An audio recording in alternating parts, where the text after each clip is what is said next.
Doggo. Okay.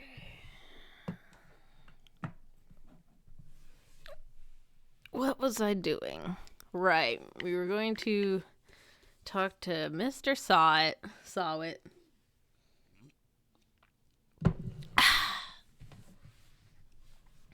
Because there's a clear contradiction in Mr. Sawit's testimony. That was quick. Yeah. I need to make up for lost time since I did the stream last week. So. Rooting it out should be my first priority. Finding the corpse.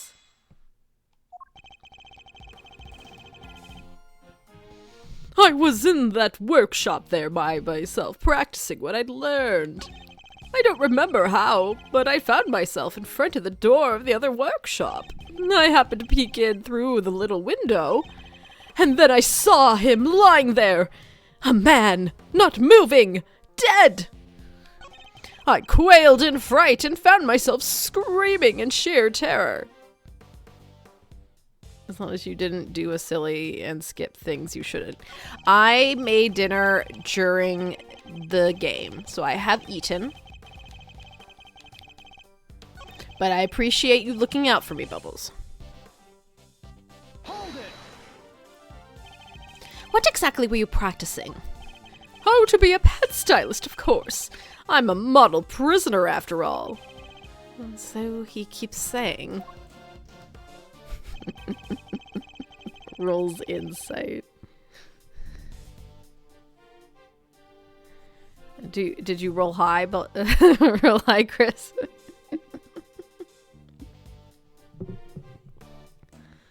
Hold it! You found yourself there, really?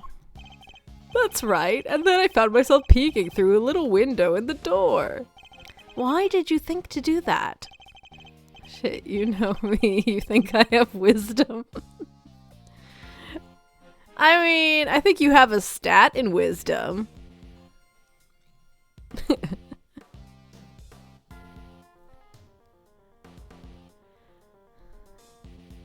Why? Which stat? What is your best stat?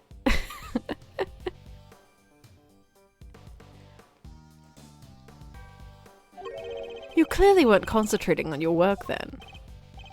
No, that's not true. I'm a model prisoner. It's just all the other prisoners had gone to watch the show. Oh, I only have debatably intelligence. They're a wizard. I guess technically artificers are also intelligence-based. It's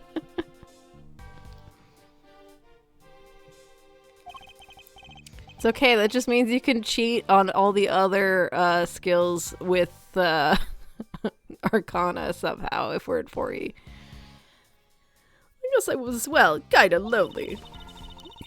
Like being stuck at school after everybody else has gone home, huh? Yes, like that. Anyway, I found myself in front of the door of the workshop and I'm gonna peek through the window. Hold it! Does that mean that you didn't get a good look inside? No, I couldn't. The window was not only small, but it had bars over it, you see. Not exactly a panoramic view. They're just so the guards can check what's going on, right? That's right, yes. You're a very knowledgeable young lady. You bet. I guess you could say I know a little something about prisons now, too.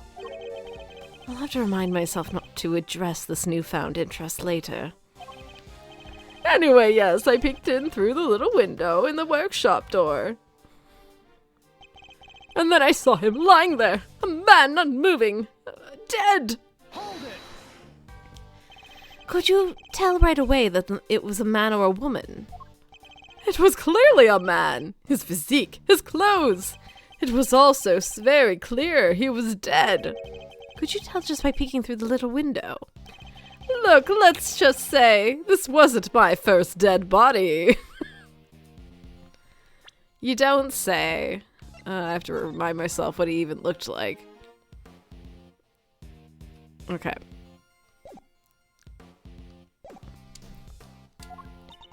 What? What? You mean you're in prison for? To my eternal shame, yes. This was, however, my first time I had seen another person's handiwork up close, so... I quailed in fright and found myself screaming in sheer terror. Hold it! Do you recall how exactly you screamed? Any words you might have used? No, I only remember that I screamed. Folks don't tend to remember much when they're busy crying out in terror miles. Exactly, so yes, I screamed. That's all I remember. He presents himself with an innocent bystander, but nothing could be further from the truth. Given what he is, things couldn't have happened as he claimed. The contradiction in his testimony is clear as day. I just need to present the evidence that proves it. Oh no, Miles says it's obvious. That means I should be able to figure it out.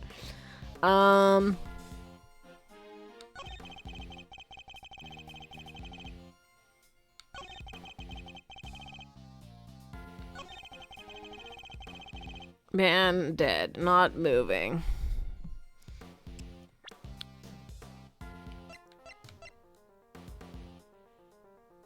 Was he covered by this tarp? Have you reviewed your evidence? Victim's body not been found. Okay. Prisoners are not allowed to move about freely. But raises an alarm if an inmate's bracelet is detected.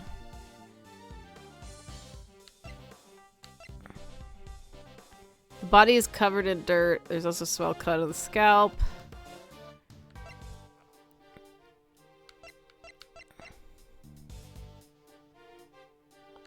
Tied up.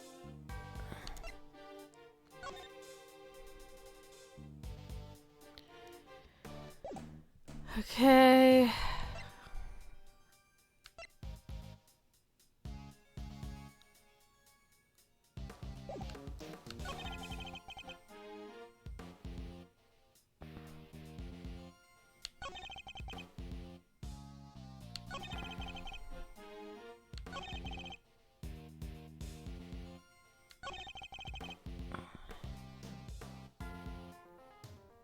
So, I know that dog grooming stuff are in the workshop.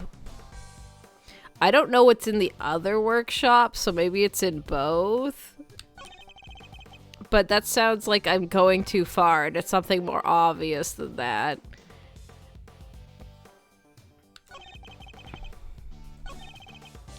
Like, I think the idea is he claims he saw this, but like...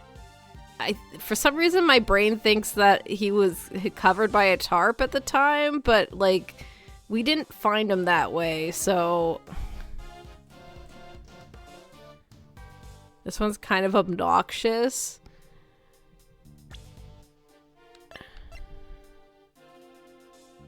Is it just like what he's saying? Is it this thing about prisoners not allowed to move around freely that the alarm would have went off?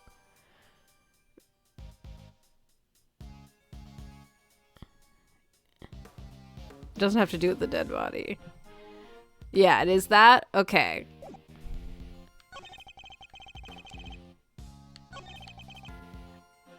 So then...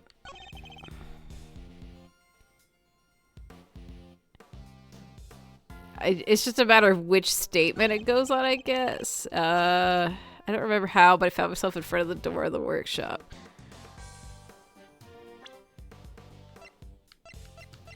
But if you had been in front of it, then this would have got off. Objection! Okay, that seemed to work. Enough of these pathetic lies, Mr. Sod. At least that one I, kind of thought of, but it felt like, wait, what?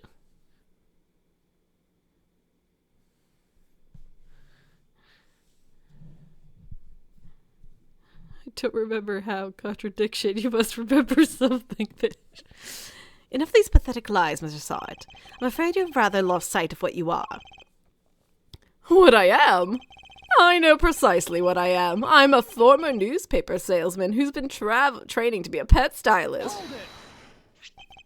But that's not all you are, is it? Or did you forget the bracelet you wear around your wrist? A bracelet that marks you as a prisoner, and therefore unable to move around as you please. As we both know, stepping outside the door would have sounded an alarm. Oh, well, that's... But there's no way you could have looked into the other workshop without leaving the room you were in. Hooey! Oh, I gotta... Hooey! Stylishly done, Edgeroo. But doesn't this mean that Mr. Sawit couldn't have found the body then? Good question, Kay. Perhaps Mrs. Sawit himself can explain. That it's, So, actually, I may have forgotten to mention one very important detail. Sorry about that. I can explain exactly how I was able to see the body if you like. By all means, go ahead.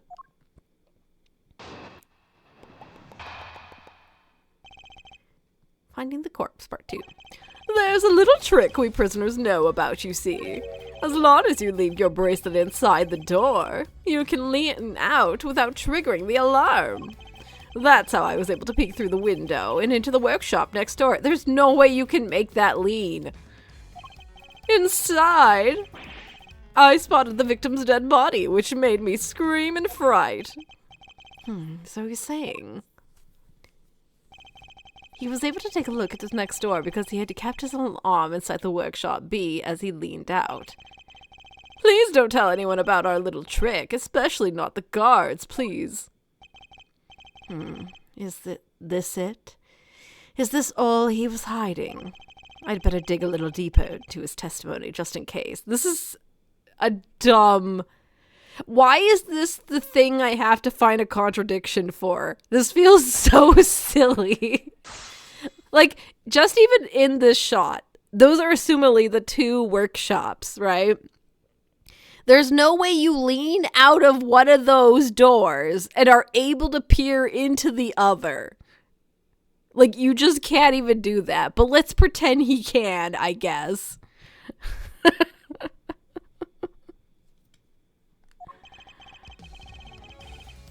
He's made of rubber. How did that happen? Yo ho ho.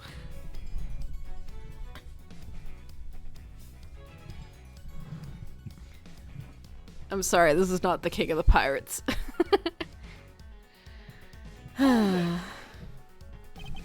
Tell me some more about this trick, Mr. Sawit. Of course! It's quite simple, really. As long as you leave your bracelet inside the door, you can lead out. I suppose this allows you to enjoy a little taste of freedom. It does. To be honest, it's one of the few things that brings me joy anymore. A rather surprising source of joy, but rule breaking isn't exactly a demonstration of remorsefulness, is it? Oh, but I am remorseful. I always am. I'm a model prisoner, after all. I'm beginning to suspect that he doesn't know what a model prisoner actually is. So use this trick to peek through the window. That's right. I made sure the guard wasn't looking and I leaned out into the corridor. That's how I was able to peek through the window into the workshop next door. No, you can't do that. Why did you make so much effort just to take a look? Well, you see, I heard noises coming from next door. And that room was supposed to be empty, so I thought it was strange. And you went to look as soon as you heard these noises? Yes, of course. I had to see what was going on, so I went right away. I see. Are there any problems with what Mr. Sawa just said? Yeah, there's a problem. There's a problem with everything going on. You claim that you looked into the next room as soon as you heard some noises. If that's the case, you must have seen more than just a dead body. Because the person who made the noises should have been in there too. You got him quaking in his boots, Mr. Edgeworth. Mr. Sort, tell us the truth about what you saw. You do, of course, have the right to remain silent, but it will do you little to dispel the notion that you were somehow involved in this crime. I'm sorry. I did see something else, but it's too insane to believe. I really thought I might have dreamt it. That's why I wasn't sure I should mention it. Just tell us what you saw. All right. It was that dog. And what I saw is the stuff of nightmares. That huge black dog had sunk his terrible teeth into the victim's throat. No way, he didn't do that. He's a good boy. You leave that dog alone. Exactly. What? What did you just say? It was hellish. Utterly hellish. That beast. That awful beast. He killed him. Suddenly I don't feel so good. Jeepers creepers. That's awful. Talk about traumatizing. It was dreadful, horrible. Now that you know why I couldn't help but scream. So there was a man-eating dog in the prison's animal population, is there? He's just a boy. He's just a good boy. Leave him alone. Also, even if he murdered Knight, Knight was an asshole, justified. Knight beat Rook. Rook beat Knight. And that really is everything, I promise. You believe me, don't you? No, not at all. This is all lies. For now, this one seems too far-fetched a lie, even for you. I'd like you to append what you told us in your testimony, if you don't mind. Very well. So I spotted a victim's body, which made me scream in fright. I also saw the black dog, his mouth clamped tight around the man's throat.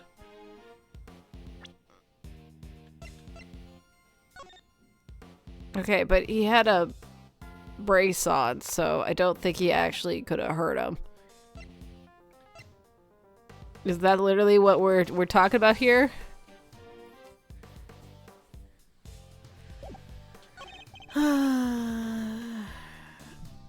Let's press a little more first before I do it.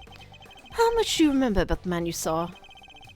Oh, I remember everything. Let's see. He had blonde hair, and his neck was covered in blood because he was dead. Yes, we know that, Mr. Saw. Thank you very much. I'm just telling you what I saw. I thought you attorneys were obsessed with little details. There's some serious venom behind those words. Something tells me he may not have had the best experience with defense attorneys in the past. You don't say! So that black dog. Hold it! You're sure this black dog was biting the victim's throat? Yes, there was blood everywhere. The beast's mouth was dripping in it and... Whoa, spare us the glory details, will ya? What about the victim? Was he? Eek! Don't say it! Don't say! Do you really need to ask him that, Mr. Edgeworth? Okay, what was that punch for? I'm on your side here. He wasn't moving at all. He was just lying there. Meaning he was already dead. There was just so much blood just oozing from his neck. Oh, he was dead as a doornail, I'm sure of that. Not even a twitch of the finger. Just lifeless. Eek! Enough already. Why do I have to go into every little detail like that? Just give you a nice and accurate testimony. That is what you want, isn't it? Shall I add what I've said to my testimony, Mr. Edgeworth? Please do. I saw it was awful, I tell you. Terrible. He was dead as a doornail, I'm sure of that. Not even a twitch of the finger. Just lifeless. I remember his ring gleaming as if caught the light. It featured a snowflake motif in the relief. Well, we don't have that ring anymore.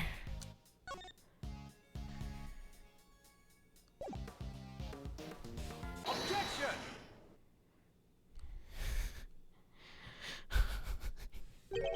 Wow, that was like... How long did that testimony get? It was like 8 parts or something? That's pretty long for this game. They usually don't get much longer than 5. See, now it was the tarp. Yes. His attorney wants me to be 3 steps behind where I'm at before we can get there. But now we're talking about some ring that we had no knowledge of before, so clearly he stole it. A ring with a snowflake relief. Yes, I saw it clear as day. It was carved in such fine detail. Interesting. Your testimony is certainly very accurate. In fact, I'd say it's just a little too accurate. And what's wrong with being too accurate? I mean this. Your testimony to having seen a ring with a snowflake design on it. And while the victim did indeed have a ring on his finger, See? Exactly as I said. there is no way you could have seen it. Take a look at this photograph. Because every time I do it makes me laugh. As you can see, the victim's right hand was covered by a top. It would have been impossible for you to see his ring, let alone what the design was on it. I'm guessing he did have a ring on his finger, then I just didn't remember that, but that's okay. It was still more or less accurate. He couldn't see it in this shot anyway. Unless, that is, you approached the body and removed the sheet. You told us earlier that you only took a look through the window in the door. Yet, you seem to have seen quite a lot from such a disadvantaged location, Mr. Sot. Who the heck do you think you are, huh? Mr. Big Shot, acting like you know it all. I mean, I saw what I saw, I swear. Oh, I know. The man's arm. It must have moved under the top after I peeked in. Objection! Nonsense. You already told us that can't have been the case. He wasn't moving at all. He was lying there. He was dead. You said yourself that the victim was already dead, and dead men don't move, do they? Ooh-wee! Is that the stench of ode to desperation I smell? What are you hiding, Mr. Sot? Tell us! Tell us what you saw, it. No, You're wrong. I know what I saw. Ugh. Ah! Oh no, he whipped off his toupee again. You couldn't let it go, could you? Had to keep poking and prodding. You slimy 2-bit associate attorney! It seems that the real Mr. Sot has finally revealed himself. Oh, that's quite a rug he was rocking. Came straight at you like some kind of flying black cat. Look, I'm just a sweet and innocent witness here. But are you really? Because I must say, I have doubts. Very serious doubts. What's that supposed to mean? You saw something that that should have been impossible to see from outside the workshop. Yeah, because he was in the workshop. So, how did you do it? That's simple. Mr. Sot, this is where you were standing when you saw the body. Yeah, it was in workshop 8, right? Take that! You were in the same room as the body. That's the only way you could have seen the relief on the ring.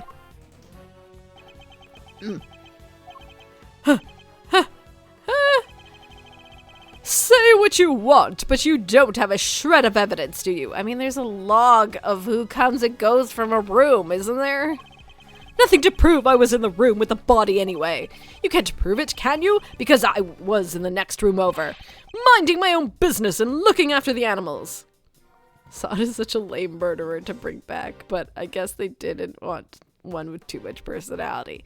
I mean, I guess there's something to be said for the very first person he convicted, right? Why else would I have signed out a pair of rubber gloves? For fun?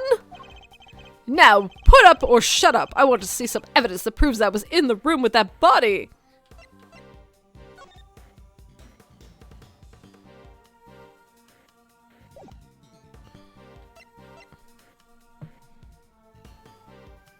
I mean...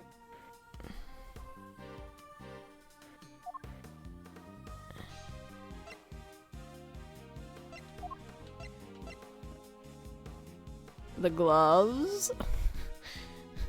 Take that! You just mentioned them, so...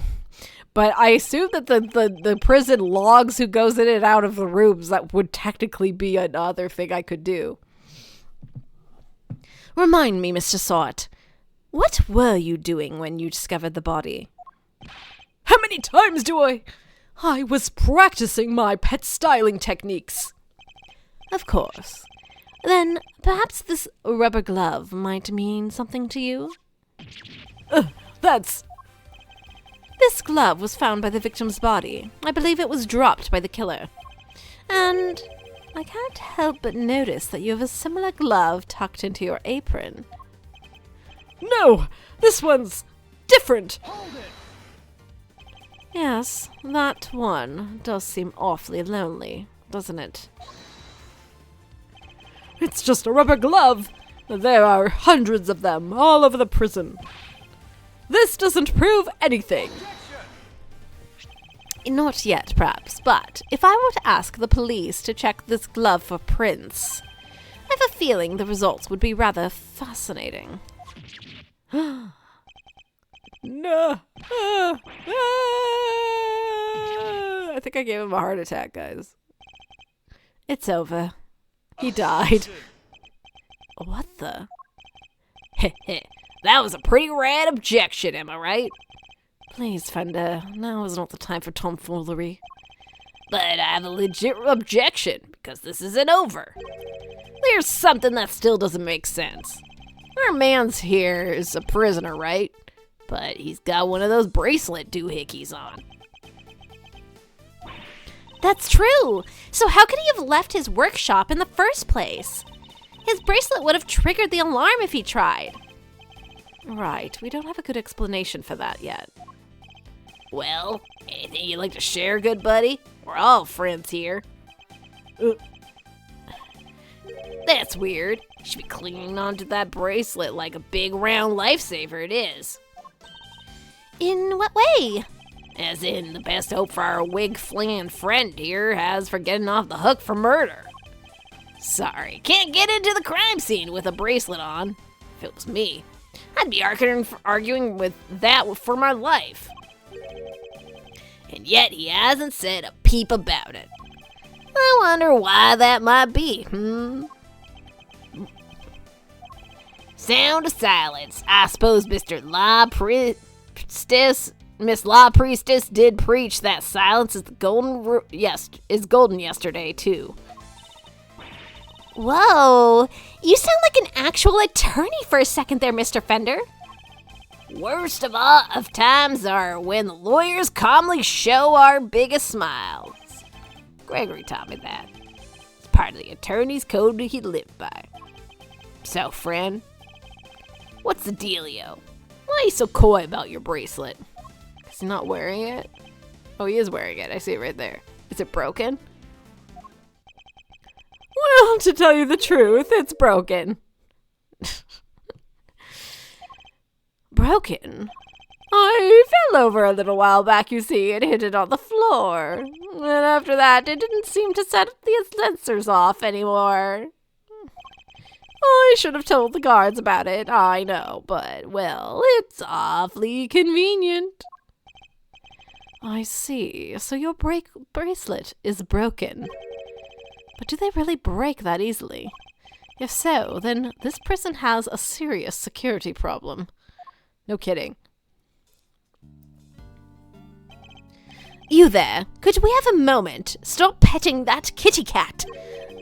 Aw, aren't Mew just the cutest? Ahem. Meow! How can I help you, sir? I'm glad to see this prison relies on the fucking honor system that the convicts will tell them if their restraining gear breaks. Yeah, really. This prisoner's bracelet appears to be broken. What? Really? That's not good.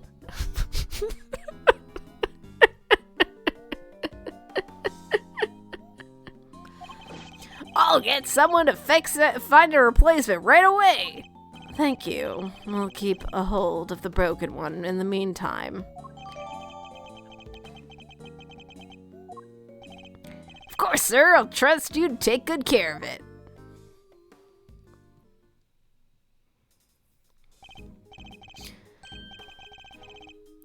Sweet. Bracelet sorted. Now to turn our murderer in, yeah? What? No, I didn't kill anybody. Whoa there, Palio. You were the one who said your bracelet was out of commission. Were the other inmates freely roaming the halls while everybody was busy watching the show? No, I just found the body, that's all, I promise. And when I did, that enormous dog still had his mouth wrapped around the poor man's neck. I only wandered into the workshop after the beast had left. And why did you go in? Well, oh fine, I wanted to go through his pockets, okay? He was going to rob the corpse. Well, yeah. Holy shit, why do I work as a prosecutor again? How many of my convicted criminals have you assholes allowed to escape? No kidding. But then again, how many criminals has Miles actually convicted? That explains why he remembers Knight's ring in so much detail. Hey, why are you looking at me like that? I'm a great thief. I'd never stoop so low as to steal from a... Well, I didn't steal anything either. The show ended just after I'd entered the room, and all the other inmates came trickling downstairs afterwards. I panicked and rushed back to the other workshop and started my fake screaming. And dropped the glove in your haste, huh? Guess this is about all that hangs together. Anything smell funky to you, Miles? Other than whether Mr. Sot is the one who did it, I'd say one very significant question still remains. The question of how Knight made it into the prison proper from his holding cell in the detention center. That is a good point. He's not even meant to be in this room. Now, granted, we can already see that the office area and whatever that blue room is connects with the prison, so, like, it's clearly a staff member. It's the lady with the fur. I'm putting all my chips on the lady with the fur. I should have known. If you're gonna wear fur in an animal prison...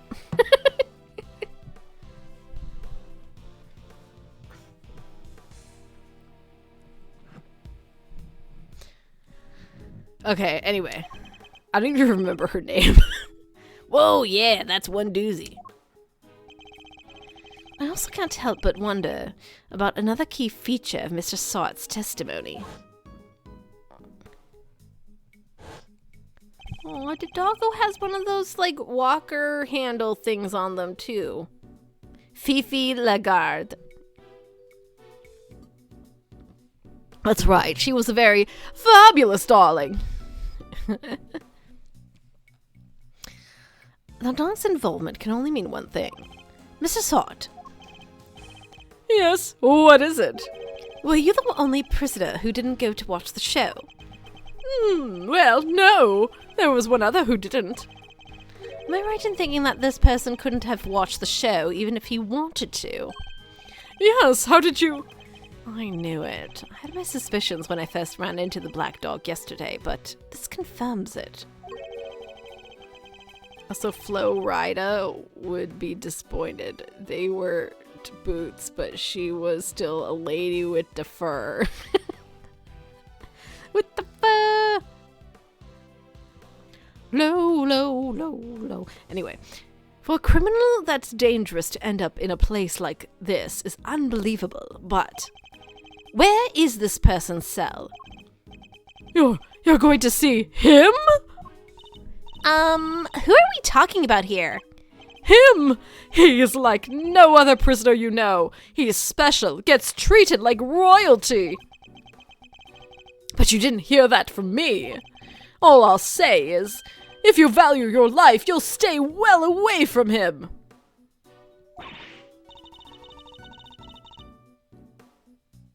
Wow, everyone's really scared of this parrot. What? Will you please stop trying to scare us all the time? Big cheese, huh? Well, I for one definitely value my life, so that sucks. And they keep him in the maximum security. Which is over there. Piggy. Oh, right by the bunny. I should have known. The bunny's gotta be the maximum security person, so. Maximum security. Well, that's certainly one way of treating someone differently.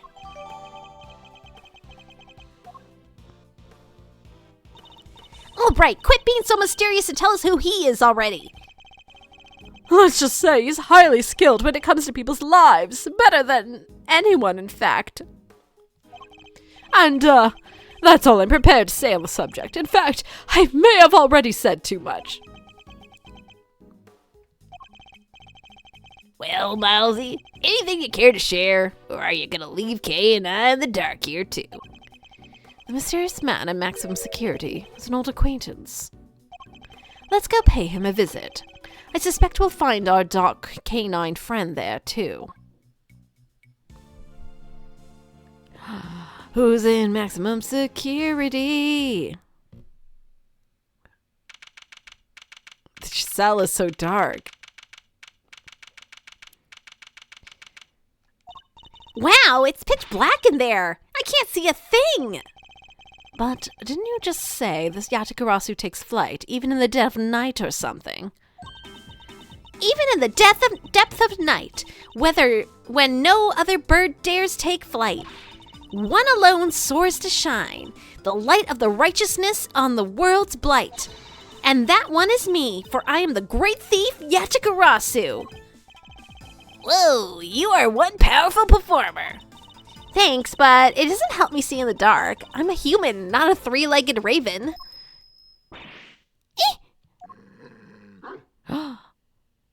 Doggo! What? Oh, they're running. Mr. Edgeworth. That voice, I knew it. It's been far too long. You remember me? Heh heh heh heh. I could hardly forget you. Now, could I, after all? You are the one who put me away. Mr. Edgeworth? Are you talking to the dog? Or is there someone else in there? Still can't see the dang thing. Oh, but I'm forgetting myself. Forgive me. I do not often receive visitors. One moment, I will turn on the lights.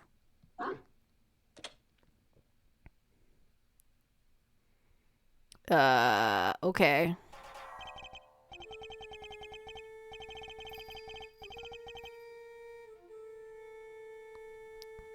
Hehehe. You are a heavy-footed lot. Am I right in thinking there are 3 of you? Very well. Perhaps we should start by introducing ourselves. I am Bodhid Harma Canis. As you may have gathered, Mr. Edgeworth and I are old acquaintances. Hehehehe.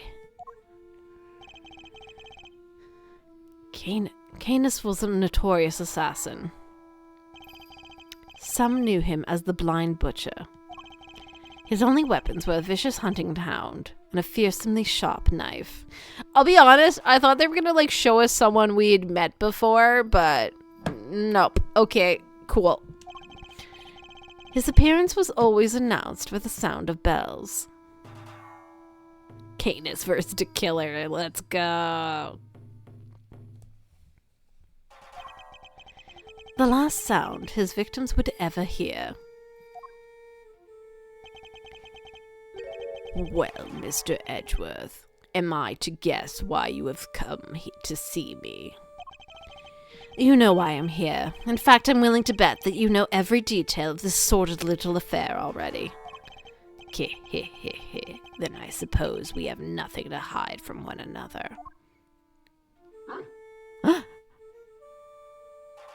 Doggo! Okay, but I mean, considering the dog had the like hand grab harness, it like you would have for a blind person, it makes sense that the doggo is paired with the blind person. He is a cute dog animation. He must be innocent. He's innocent of this specific crime. I assume he's not innocent of the other stuff. Wait, does that mean his dog is in jail with him?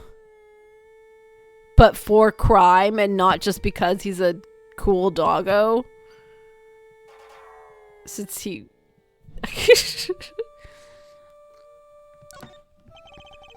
Your faithful canine friend is currently the chief suspect in the murder investigation.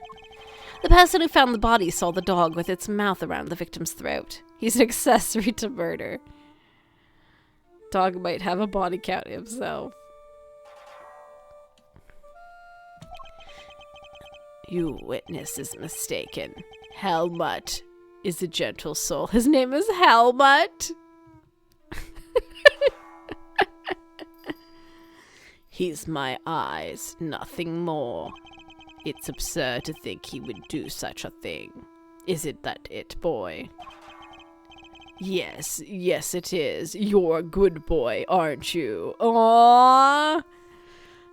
He's evil, but he has a cute dog.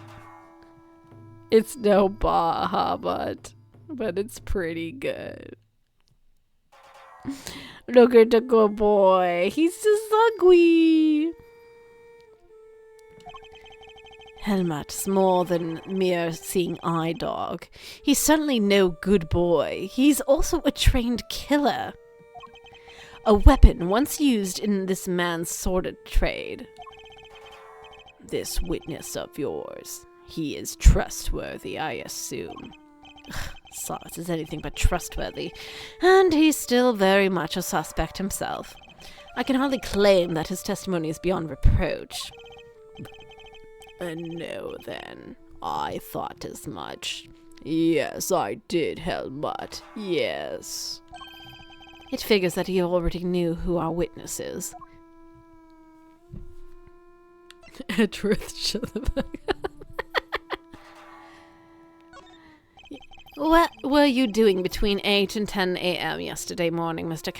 Canis? During the show, you mean? I was here, ensconced in these humble surroundings. I have developed a passion for wood carving, you see. An obsession even I was engrossed in all morning. And you have permission to engage in such a hobby. I can't believe someone would actually let you. The warden and I have an understanding. An understanding? That's ridiculous. This man shouldn't be allowed 1, let alone 5 chisels.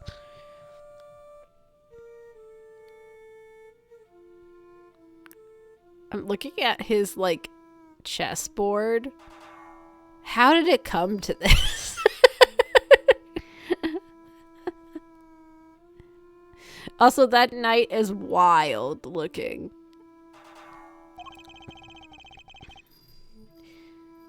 But it's funny, because obviously... Oh, you know what? It's the shooting, right? Because the... No, wait, that's not the king.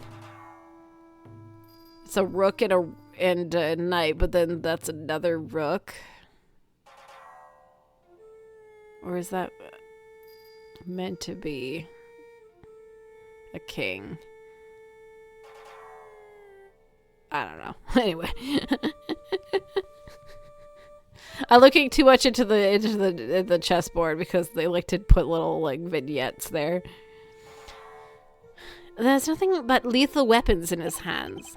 I was carving Buddhist pieces at first, but by the 674th time, my interest had begun to wane. Whoa, that must have taken forever. Time is all I have, child. In any case, my focus has now shifted to pieces such as these. It's a Cerberus knight. Okay, it is a rook.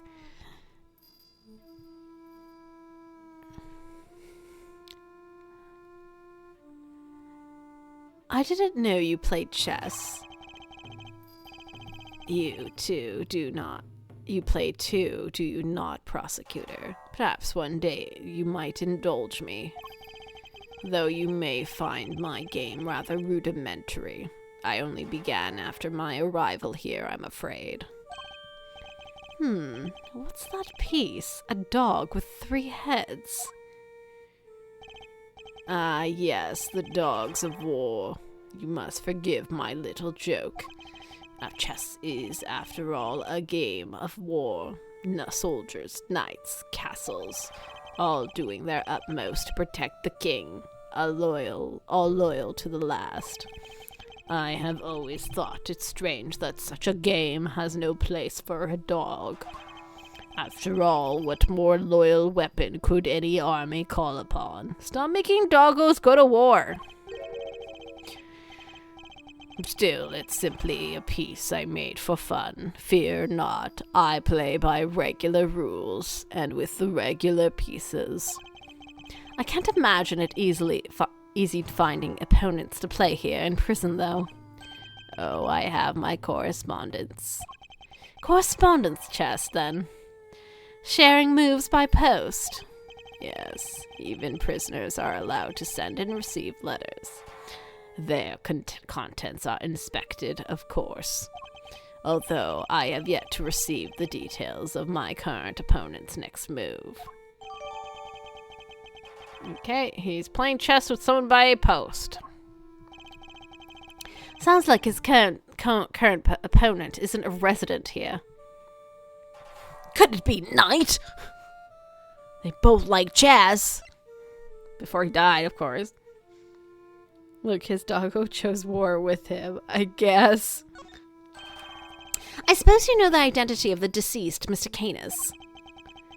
His name was Bronco Knight, was it not? Poor, unfortunate soul.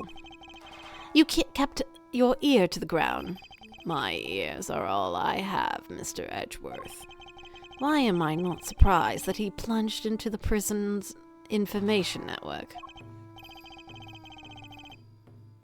I mean, spirit mediums exist in this world. Knight still likes chess, but ain't no fae bringing him back to play. That perhaps he was not so fortunate after all. What do you mean? Mr. Knight's crime was a grave one, a crime for which he would have been made to pay dearly anyway. The attempted assassination of a president. That is no small matter.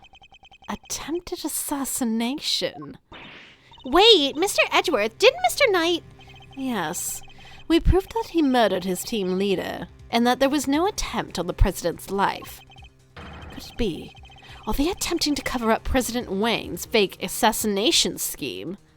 Oh. Whoa there, cowboy. You say the Bronxster didn't actually have a pop at the Prez? I was hired to defend him on the charge of attempted murder. You mean you don't know what really happened?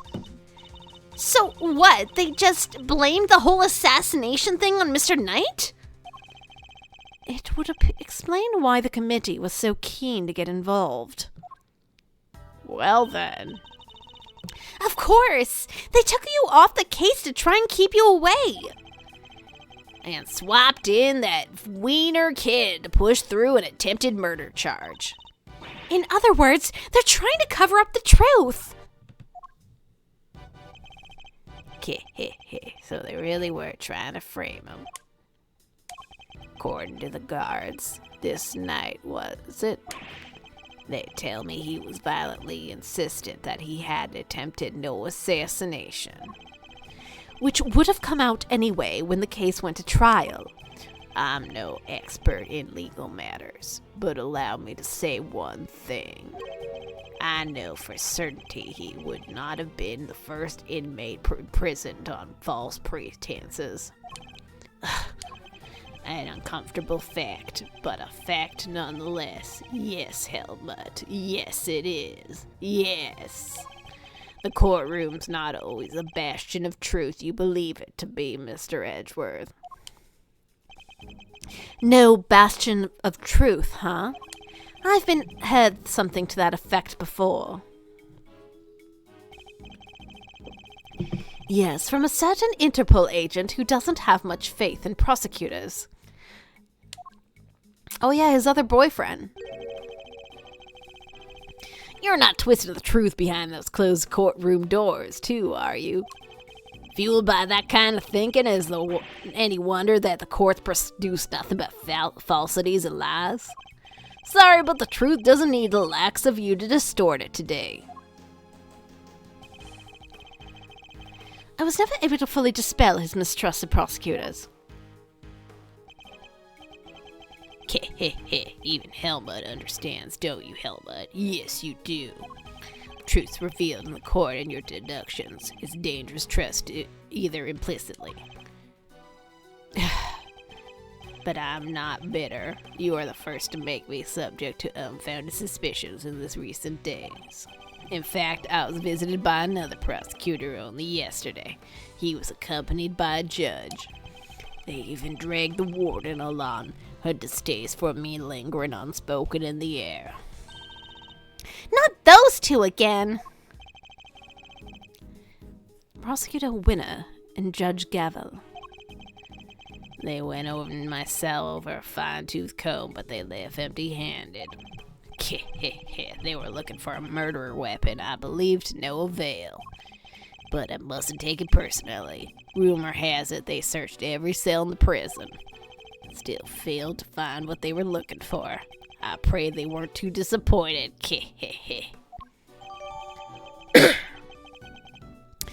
Winner, Gavel, and Warden searched, but they couldn't find the murder weapon. Alright. Hey, well, that posed more questions than answered. What do we do now? Swort's testimony was flimsy at best. I'll need more proper evidence if I want to take Canis on. Well, I think that's quite enough chit-chat for one day. Helmut, will you show out? We'll show you out. Good boy, Helmut, go on now.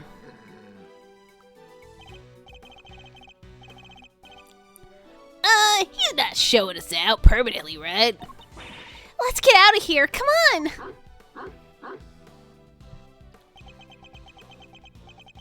Until next time, Mr. Canis. It does pay me... It does pay me that our brief time must end, just as we become reacquainted. I await your return, Mr. Edgeworth.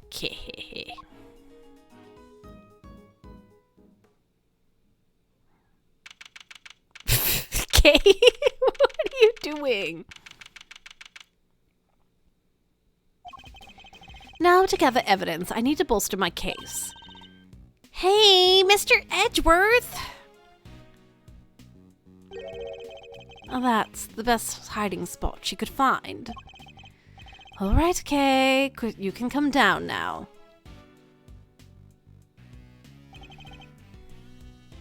Where's Fender?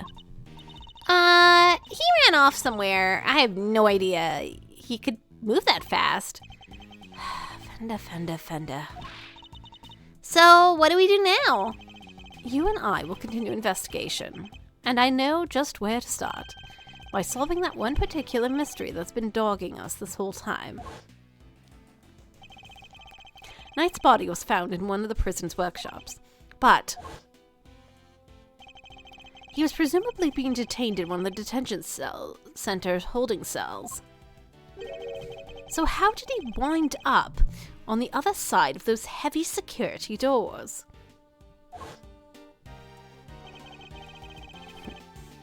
Helmet protect, yes. Let's start by investigating the holding cells. And Mr. Knight's room too, right? But what about Mr. Fender? I'm sure he'll find us when he's ready. Sure, but he's kind of our boss, isn't he? Oh well.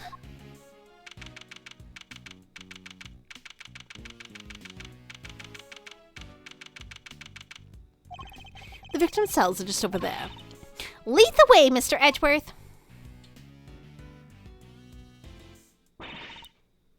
Just about had it. Who's that? Ah. Wooding Lagarde. She must have come from the corridor marked no entry. You're still not talking, ma'am. Even with the evidence you borrowed from the precinct? No, and I've tried so many times I've lost count. What am I supposed to do? I can't send in a blank report. I guess the killer for hire was always going to be tough to nut to crack. A killer for hire? Who? I couldn't help but overhearing Warden Lagarde, but were you just talking about Bohid Harma Canis? My, you were listening? How very gauche of you. A girl's privacy is her amour, you know. Do you normally conduct interrogations of the man yourself? Oh, it's not just him, darling. I try to have occasional tete-a-tete with everyone, you see. And that's what it means to be a member of the family in this little home of ours.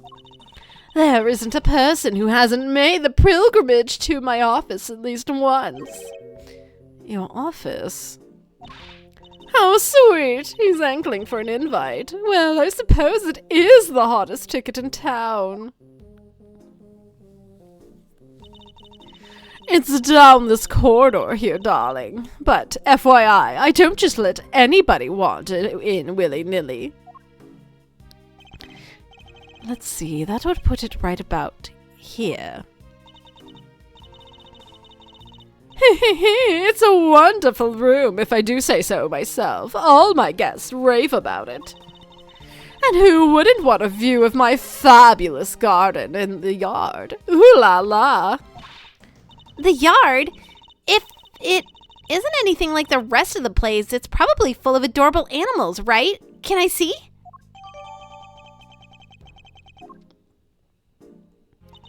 Oh, darling, it's so sweet of you to take an interest, but I'm afraid that's just not possible. Why not? Because you're not a member of our home. If you want to see it that badly, you'll have to get convicted for doing something unspeakable. That's a rather steep price to pay. Oh, but just listen to me chattering away like there's no tomorrow. It's time for Allie's lunchy brunch. The poor dear will be dying. Allie. The sweetest little dear in the world.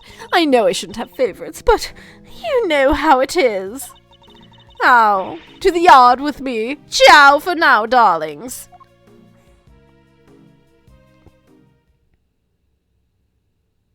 She just walked into a... She just walked face first into the super heavy-duty security door, and that was just her walking through the door like normal, apparently. Why didn't they have her go back towards her office?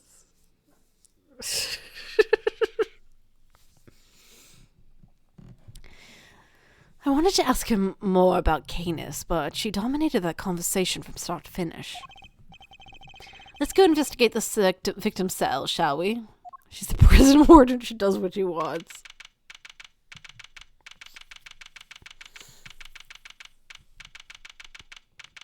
Okay, I'll be right back.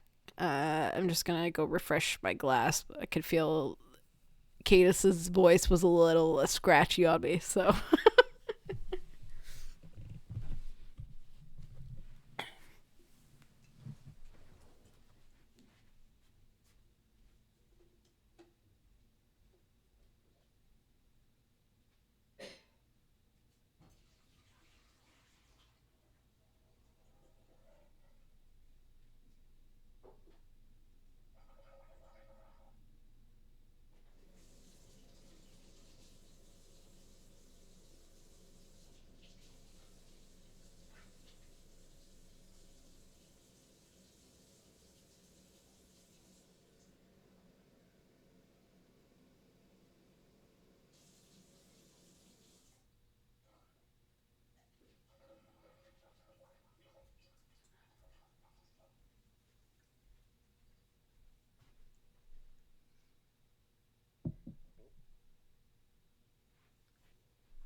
Okay. March 28th. Holding spell. So this is Knight's cell. When do you think he was brought in, Mr. Edgeworth? It would have to have been the evening of the 25th, just after the events at the lake. And then, at some point, he wound up in prison. Proper, but how? There must be some evidence here to point us in the right direction. All right, let's get looking, Mr. Edgeworth. Investigation begin.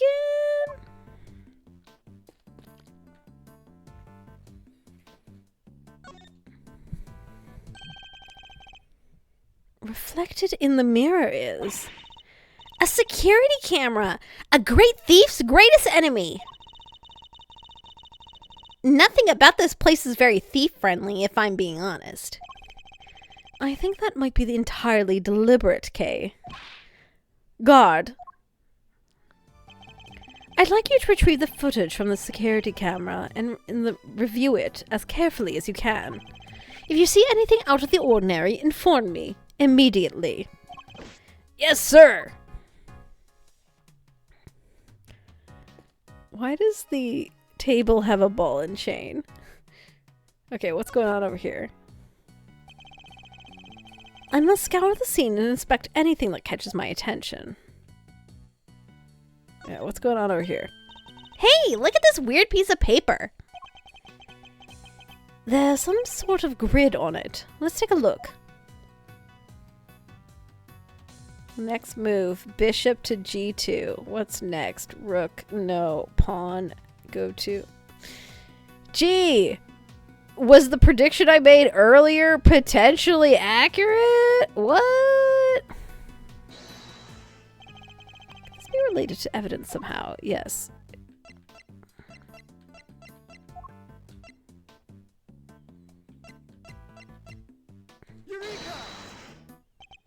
The chess game. I've seen it before.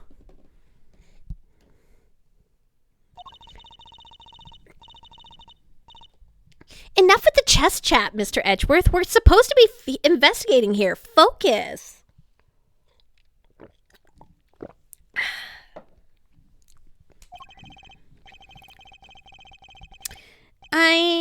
I am investigating this particular bit of chess chat. Could prove to be vital now. Take a look at this. Can you tell me what it is? It's a chess set we saw in Mr. Canis's cell. But, I don't really know the rules of chess, so... The rules of the game are not important here. What's important are the positions of the pieces. Compare the ones from Mr. Canis's cell with these here. Do you notice anything? Ah! I don't know which piece is which or anything, but if you turn the diagram like this, there are pieces in the same squares. Indeed. There is no dog on the diagram, but that's to be expected. Apart from that, however, the positions of the pieces are identical. And what does that tell us? Oh, I have correspondence. As unlikely as it may seem, Mr. Canis's chess opponent was... Mr. Knight? What do you mean, as unlikely as it seems? We have someone who's playing chess with someone, and we have another character who's named after chess pieces that makes chess quotes all the time. Of course this was who was playing who. This could just be proof we need to show that Mr. Canis had a connection with the victim.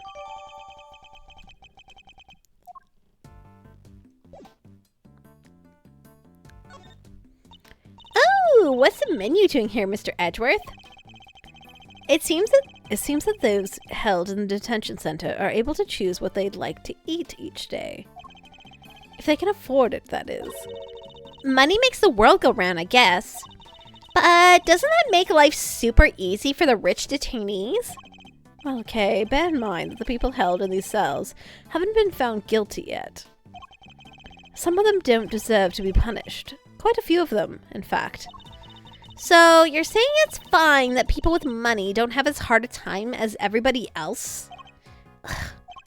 How did I wind up defending the practices of the detention system? What are these here?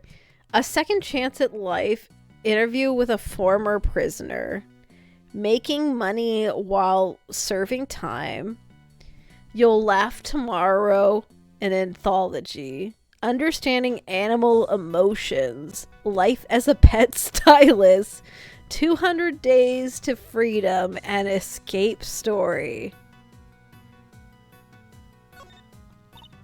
Wow, that's a lot of books. Let's take a look. You'll Laugh Tomorrow, an anthology, understanding animal emotions, life as a pet stylist. Maybe there was more to Mr. Knight than meets the eye. Sadly, I don't think these were his. These were likely specially selected and placed here for detainees, with the hope that they would want to better themselves during their time here. A second chance at life, interviews with a former prisoner. These books appear to have been written by the current model prisoners and the former inmates. Oh, I'd like to look at this one. 200 Days to Freedom, an escape story. This one too. Making money while serving time. This facility may have more deeply rooted problems than I thought.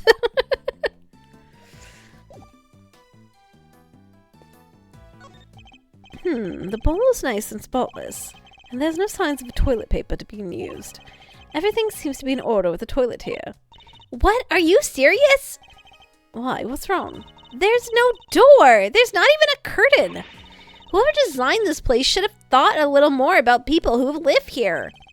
I think there might be a reason behind the open plan layout. I was trying to look at the rules, though. Or paper here. A standard barrel window. No sign of having been tampered with. I don't think there's any chance our killer escaped through here. Must remember to bring something to saw through the iron bars with. As they say, fail to prepare, prepare to fail. Glad I got a chance to scope this place out. Okay, we're investigating a crime scene, not preparing for your eventual escape. What about the paper? Apparently the paper is nothing. This is not meant to be weird at all. Okay, well, what about the paper on the bed at least? I must scour every the scene and inspect anything that catches my attention. This must be Knight's suit jacket. So, I've been doing some research of my own. Oh, and what have you discovered? I discovered that guys who look good in suits tend to be popular with the ladies. Edward's like, why would I want to be popular with the ladies? But don't worry, guys with frilly neck ruffles are next on my research list. Please stop. Hey, look, this newspaper's got a chunk missing. You're right. It's a few pages have been roughly torn out. But why? Maybe Mr. Knight wanted to clean his cell, but didn't have a cleaning cloth? It's not totally implausible theory, I suppose, but who would try to clean their cell? I don't know, look at this thing on the floor here. There's something different about this spot here. This part of the floor is weirdly clean. Did somebody wipe it down or something? Why would someone Betty only do pot right next to the bed, though? Oh, I don't know. Could the two things be related to each other?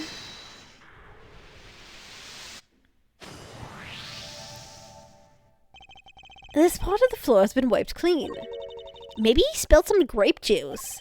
Who knows? But we can certainly imagine what he used to do the wiping. The torn up pages of the newspaper. Why wouldn't he just ask the guard for a cloth or something, though? Perhaps he didn't want anyone to see what he was wiping up. Could it be? What could it be? Investigation complete. I think we're about exhausted the cell. We've made significant progress by establishing a connection between Mr. Canis and the victim. This is bad, sir. Is that the god? Security camera footage, sir. I watched it and, What is it? Can you show it to us? Yes, sir. I have a small playback monitor with me. Then what are you waiting for? Let's see it.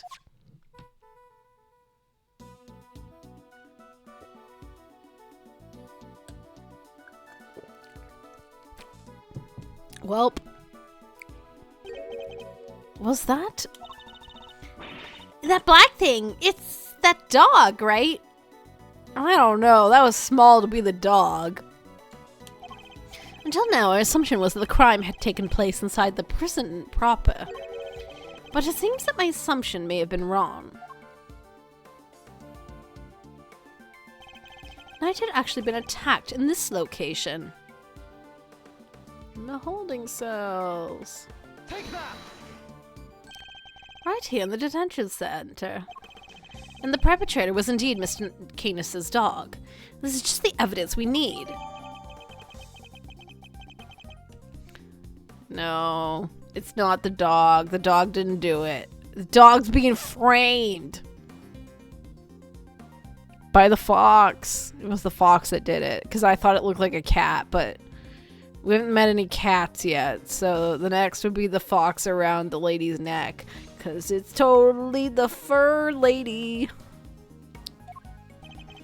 And if this is where Canis was actually murdered, then one of the piece of evidence we found here in the cell takes a whole new meaning. If Knight's cell was the crime scene, which piece of evidence takes on a new significance? Maybe, perhaps, the fact that it was wiped clean in here. The floor of Knight's cell was wiped clean, presumably to remove something. Could that something have been his blood? Thank you, officer. Would you mind doing me one more favor? Name it, sir. There's a detective by the name of Gumshoe somewhere in this facility. I need you to give him a message. Tell him to have this cell tested for traces of blood and to report the results to Edgeworth. You got it, sir. Wiped up. Now we can really go after that Canis guy, right, Mr. Edgeworth? No, not yet. We still don't know how Knight and his dog moved between his cell and the prison proper. Right, so that's what we need to figure out next, right? What's the play, Coach? Where are we off to? I suspect one of the guards might know something. We should ask those posted nearby and see what they have to tell us. March 28th, 2:15, detention center. Corridor. Okay, time to get asking. Huh? It's the other boyfriend. He's here. Thanks for the tour. Later. Oh. With his dumb glasses. Well, Mr. Prosecutor and his little friend. Didn't expect to run into you here. Must be my lucky day. This is Agent Shilon Lang of Interpol. He was in charge of the case I worked on 2 weeks back. I thought he'd gone back to Zenfar after that, but here he is. You had some business to take care of, I take it, Agent Lang? You could say that. Nothing that need concern you, though. First a black hound, now a wolf all in black. Hey, wait, why are you all alone today? That's true. That's true. He's usually accompanied by an army of police officers. I heard you were at it again a couple days back, sticking your nose into things. A couple days back? Ah, he means the incident with President of Zenfar. Actually, I thought you might be there as well, heading up security detail. Heh. Our president doesn't have much faith in the efficacy of his own country's police force. Maybe now he'll think twice before using contractors again. Amateurs. Agent Lang doesn't have much faith in prosecutors or the courts to do their jobs right. Which is why he's so meticulous about investigating with hand-picked cream-of-the-crop officers. Yeah, really. I mean, like, Lang was never, like, incompetent at his job, like, ever. So it feels like he should have been, like, his president should have had more faith in him. ECJ. Indeed, no doubt things would have turned out differently had you and yours men been in charge. My men, huh? Yeah, those guys aren't around anymore. What do you mean they're not around anymore? What happened to your hundreds of men? What? They're not. It's funny, isn't it? I'm a real lone wolf now. What are you saying, Agent Lang? What on earth happened? I told you. Doesn't concern you. See you around, Mr. Prosecutor. Wow, he seems not okay. Yes, I would very much like to know why, but there's nothing we can do about it right now. We'll worry about Agent Lang later. We'll have an investigation to conduct. All right. Let's start by talking to these guards. All right. Guard Alpha. Oh man, I'm in so much trouble. What's the matter? You seem perturbed. Well, you see, one of my uniforms is missing. Well, I could have sworn it was right here in my locker. Did it grow a pair of legs and run off somewhere? Where in the world did that idea spring from? Anyway, I hope you track it down soon. I'll be rooting for you. Thanks, I appreciate it. Guard Lost uniform. Why is everyone here so incompetent? Alpha, okay. Guard Beta, are you better than your bro? I was wondering, have you seen an enormous black dog wandering around here recently? That thing? No way. If I had, I'd... Well, let's just say I'd be a lot more nervous about standing guard here. So, do you and this dog have some kind of history or something? Now, Kay. You should know when to let sleeping dogs lie. By the sound of it, Candace's dog has not been spotted on the side of those heavy security doors. Well, he's also a murderer, so, you know. Hey, are those my faithful assistants I see before me? We know this place holds at least 2 convicted murderers, if not more. It's true.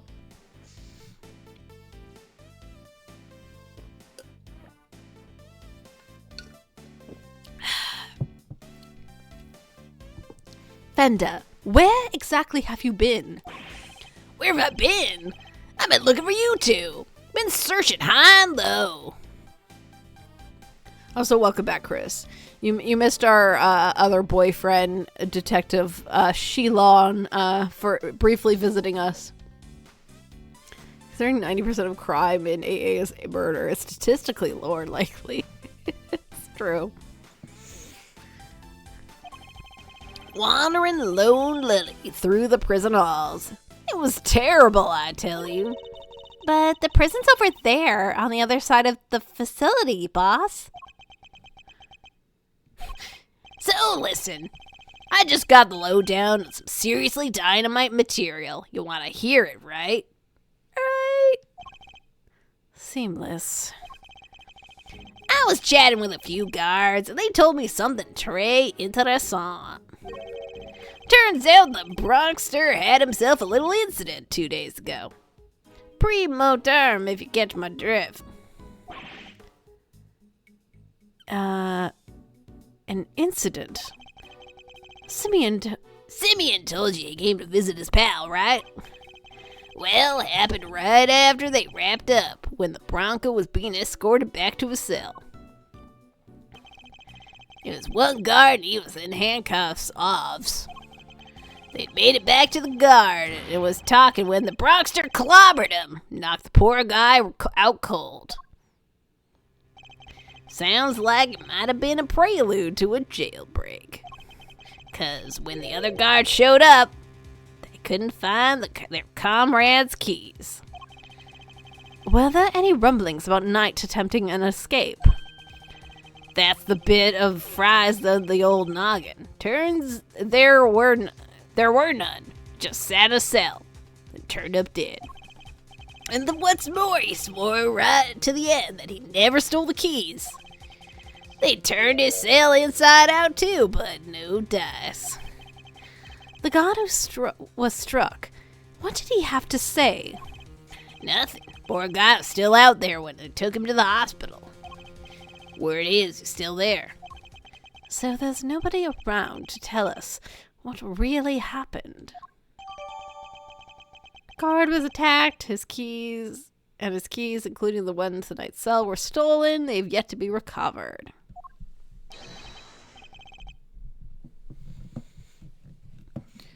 I'm gonna guess this is, what's his name?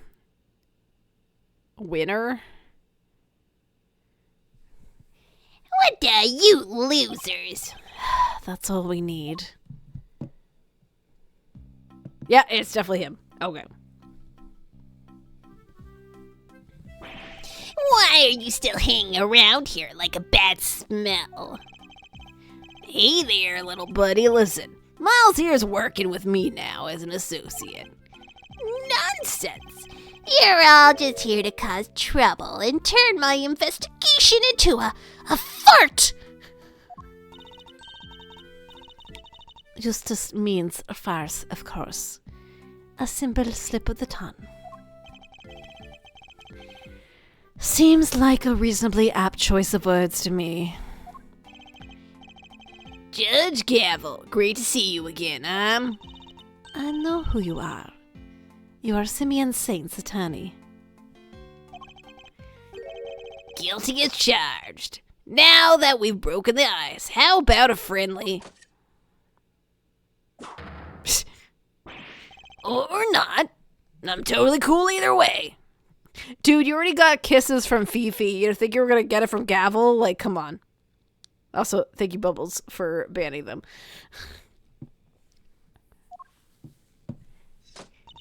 No. Did I hear you correctly? That Mr. Edgeworth has joined the defense team. Yep, and me too. We're obviously employees of Edgeworth & Co. But a prosecutor as a public servant? You would draw your sword on the goddess to work for your personal gain. It's not a problem if I'm not getting paid, though, correct? Exactly what he said. Miles here's just a volunteer. We're all about the pro bono stuff over at Edgeworth & Co. How wonderful. So you all work without reward.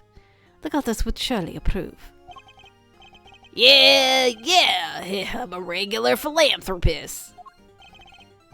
Judge Gavel, I was hoping to ask about the grounds for Simeon Saint's arrest. That information is needed to... Is that a challenge I hear? No, I was just asking Judge Gavel. Oh, no. I'm always ready for a little verbal combat to show you what it takes to be a real winner. How is it that verbal combat, if you won't let me speak? Still, this could prove useful. Well, Gavel wouldn't have told us. This will be annoying. Yep. But it would be informative. Fine. I'll do as you suggest. Now, if you could begin by telling us why Mr. Saint was arrested. There would be no need for that. Ha! Not now, Gavel. Watch and wonder. As I put this pathetic prosecutor in his place, he's going to run rings around me.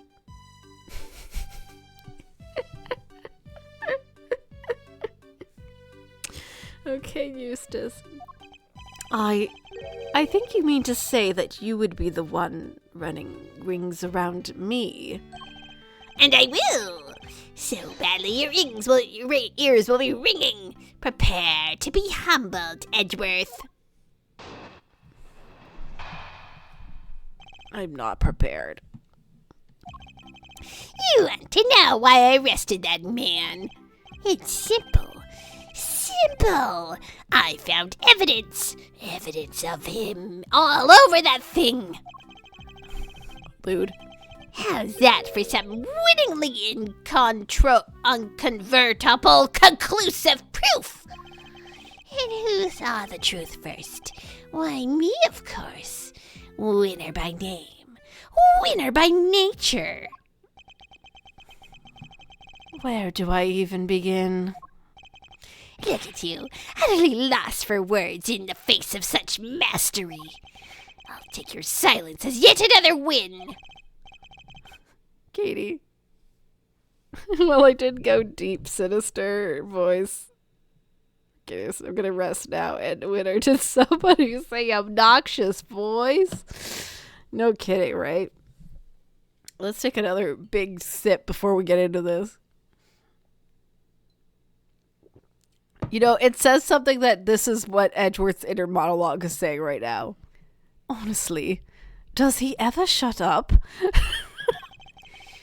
You said that you were the one who arrested Mr. Saint. But do you even have the authority to do so, Mr. Winner? Well, obviously, it was the police who actually arrested him. But I told them to do it, so I think I can claim the credit, don't you? Of course, that's what he meant. This is clearly going to take a while. A shame, really. given that I'm much more interested in what Judge Gavel is silently thinking over there. Aren't we all, Edgeworth? Aren't we all?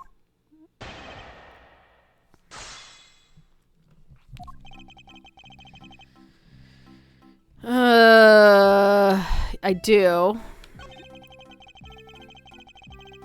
Him over that thing. Well, what does that mean? Evidence of him was all over that thing. Could you be a little more specific, Mr. Winner?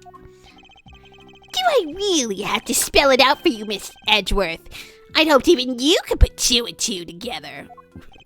Stop messing around. The onus is on you to provide a comprehensible testimony. Come now, Eustace. I'm sure Mr. Edgeworth and his friends would be very interested to learn how you cracked the case. They certainly look keen to hear about it. Fine, if you insist, I'll fill in the gaps. Brace yourselves, because this is going to blow your tiny little minds. I bet you didn't even know, but the victim had, wait for it, a chess set with him. Oh my god, dude. And that chess set was covered in fingerprints of a certain Mr. Simeon Saint. Praise be to the Goddess of Justice in the insights she offers. And congratulations once again, Eustace. You would not object to Eustace's amending his testimony, I trust, Mr. Edgeworth. No, by all means, please do. Fingerprints were right there all over the chess set. Hold it!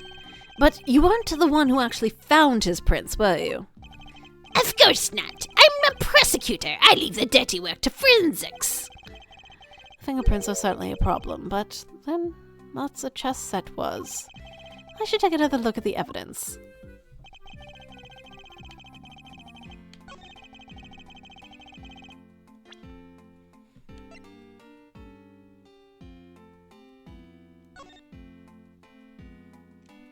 Yeah, we know that Saint gave this to him, so Objection!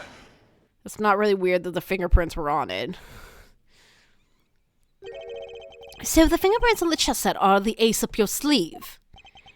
The what up my what? Oh, yes, the chess set's the ace's sleeve. That's right, Mr. Edgeworth. I've got the winning hand as usual. Only your winning hand is a busted flush. Well, you see, it was Simeon Saint who brought the chess set to the victim in the first place. Therefore, it's only natural his fingerprints are all over it. That took a while to sink in. In conclusion, those fingerprints aren't proof of anything, and Mr. Saint's arrest was premature. Premature?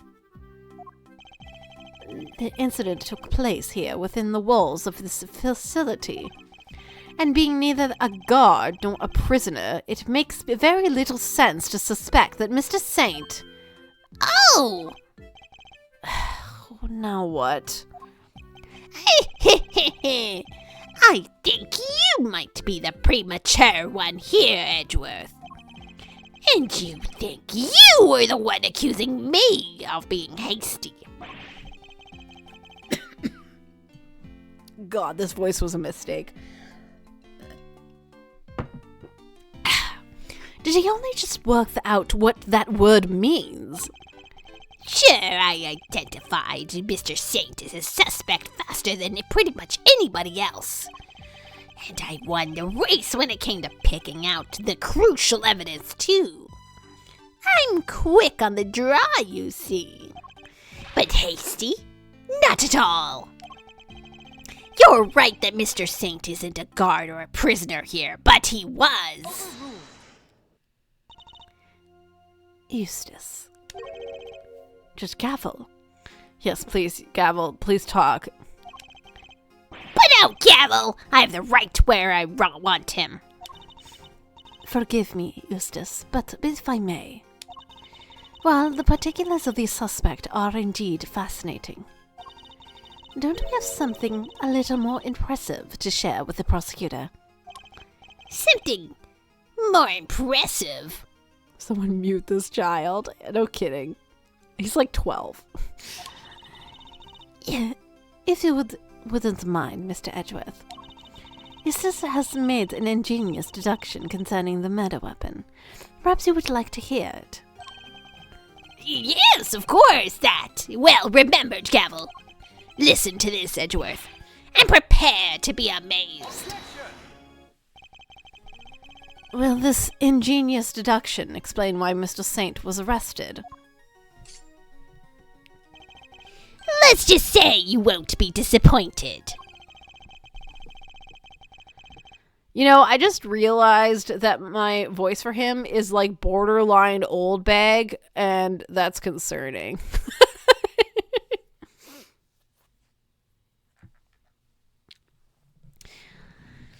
Judge Gavel deliberately diverted the conversation away from my line of questioning. What exactly is she up to? And yet it works. Fact 1. The murder weapon was some sort of metal blade. Fact 2. Potentially deadly blades are strictly controlled within the prison walls, as we know. From these two facts, I concluded that the weapon in question must have come from outside. It must have been hidden inside the chess set. That's what I think, anyway. And since the only prints we found on the chess set belonged to the victim and the suspect, I'd say it's blindingly obvious who brought the weapon in and used it, wouldn't you?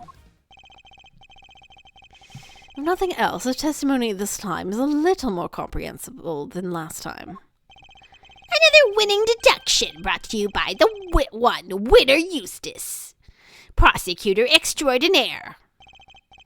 More like one winner, useless prosecutor extraordinaire, if you ask me. But how could anyone even hide a weapon inside the chess set? Good question. Why don't you take a look for yourself? Inside the chessboard? I suppose there's only one way to find out.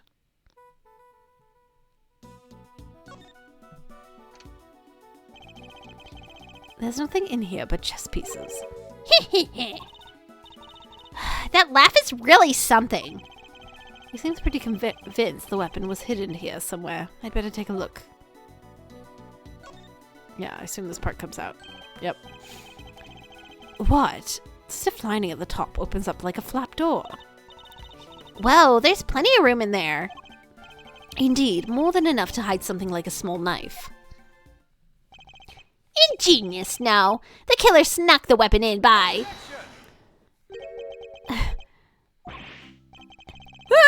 What do you mean, let me finish, will you? I fear you've not been listening, Mr. Winner, or perhaps you've simply forgotten. The detention center is outfitted with security gate. Huh? I mean, yeah, The security gate also acts as a metal detector, Eustace. We must pass through another one on the way into the prison itself, remember? Yes, that's right. Of course I remember. He definitely didn't. It would have been impossible to smuggle a metal blade through such a gate into the facility, which would seem to blow a rather large hole in your reasoning, Mr. Winner. Oh. Girl, why are you defending this boy? This boy is not worthy of your expertise. The gate is only used to scan people. Any items brought into the facility are only subjected to cursory check. Are you telling me that the chess set wasn't put through the metal detector? It should have been. Alas, it seems the guards have grown a little lax in that regard of late. To be fair, we've already established that this prison is pretty bad. Like, the staff do not do their job.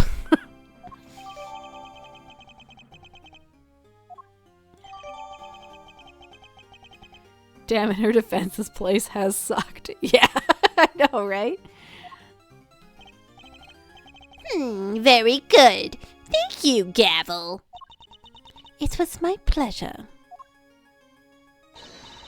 Now, Mr. Edgeworth, if you'd be so kind as to begin your cross-examination. Cross-examination. It's like she's holding a trial. Well, no matter. Let's see how well this ingenious deduction of Mr. Winner's holds up, shall we? The whereabouts of the murder weapon.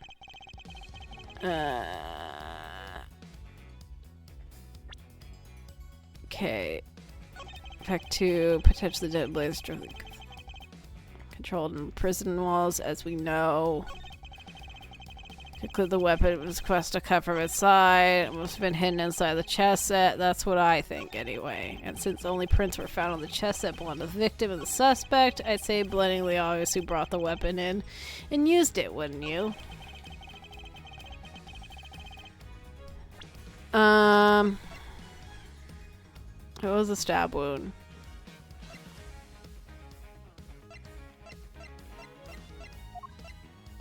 God, we have so many pages now.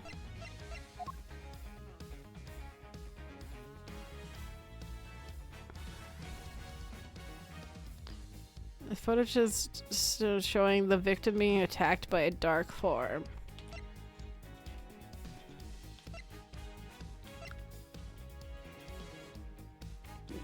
But you couldn't find the murder weapon.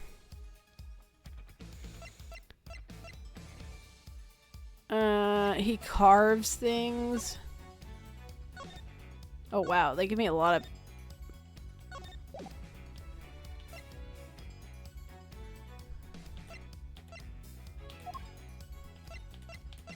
Okay, well, I guess I'll have to press and listen to his grating voice.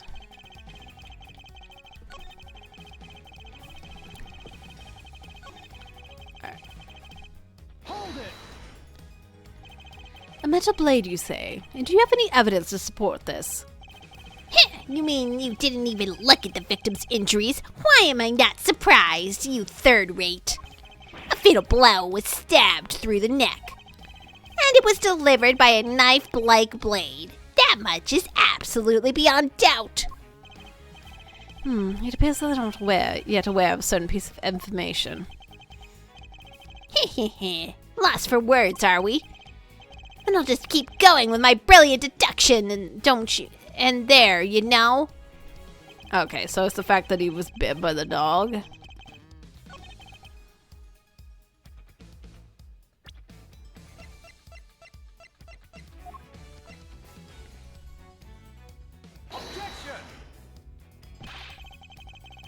Oh, apparently not. My baseless claims? What do you mean by baseless claims?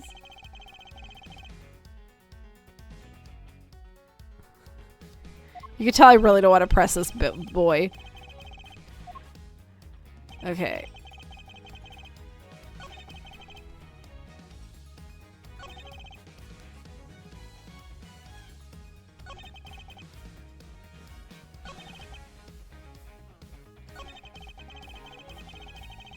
You're wrong against Winter. No! Don't say that to me. You'll make me cry. How could you?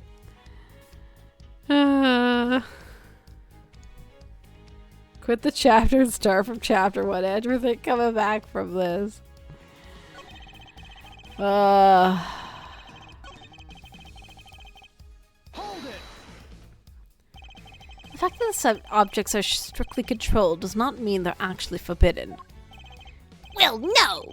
I mean, some of the prisoners used scissors to cut animals' hair and... And that avenue of inquiry was conscientiously pursued, as you no doubt recall, Eustace. Oh, yes. Only one bladed object has been signed out by the prisoners at the time of the incident. The item was tested for traces of blood, but none were found. I suppose he's referring to the scissors Mr. Sott was using. No wonder Edward lost to Phoenix. No! So there's no way the blade in question came from inside the prison. Hold it. Outside? What does that mean exactly? Haha! The opposite of inside, you numbskull! Was that an attempt at clarification or a put down?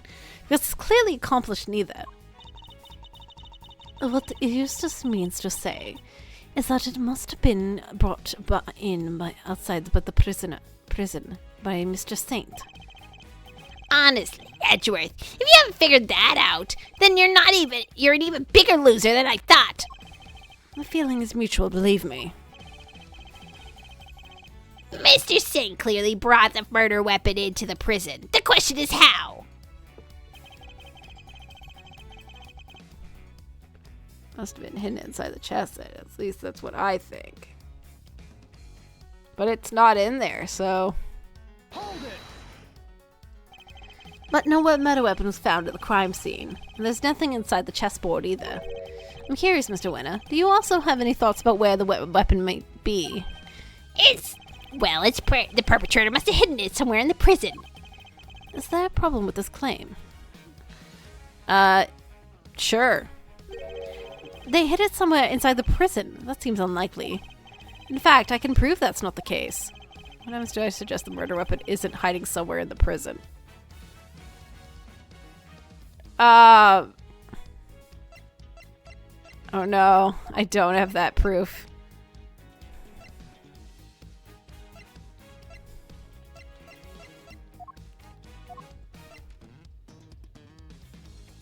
Oh no, I'm gonna lose more to this boy.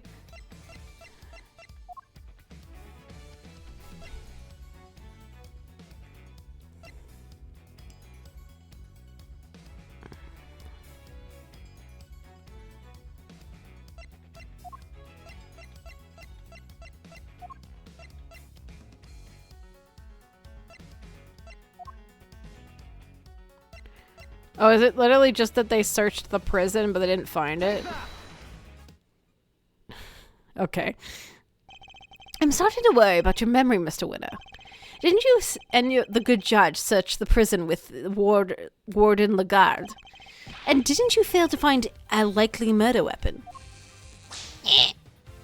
Oh, he just whipped himself with it. Well, yes, but I guess we just missed it. That's all. Wow, way to undermine yourself. Damn, this is so painful to witness. I'm crying. JK, I just cut onions for stuffing prep. You're saying that your search wasn't entirely thorough. The so-called winning rookie. Stop making fun of me. Oh. Eustace. Calm yourself. Breathe deeply. Do not allow your opponent to get under your skin. You're right. I'm a winner. Why should I let a third-rate loser like Edge Worthless here get under my skin? Wow, Edge Worthless. Look at him go. Want me some turkey for leftover sandwiches. That sounds yummy. I didn't really have a Thanksgiving this year. So, if you want to send any Thanksgiving leftovers my way too, would not say no.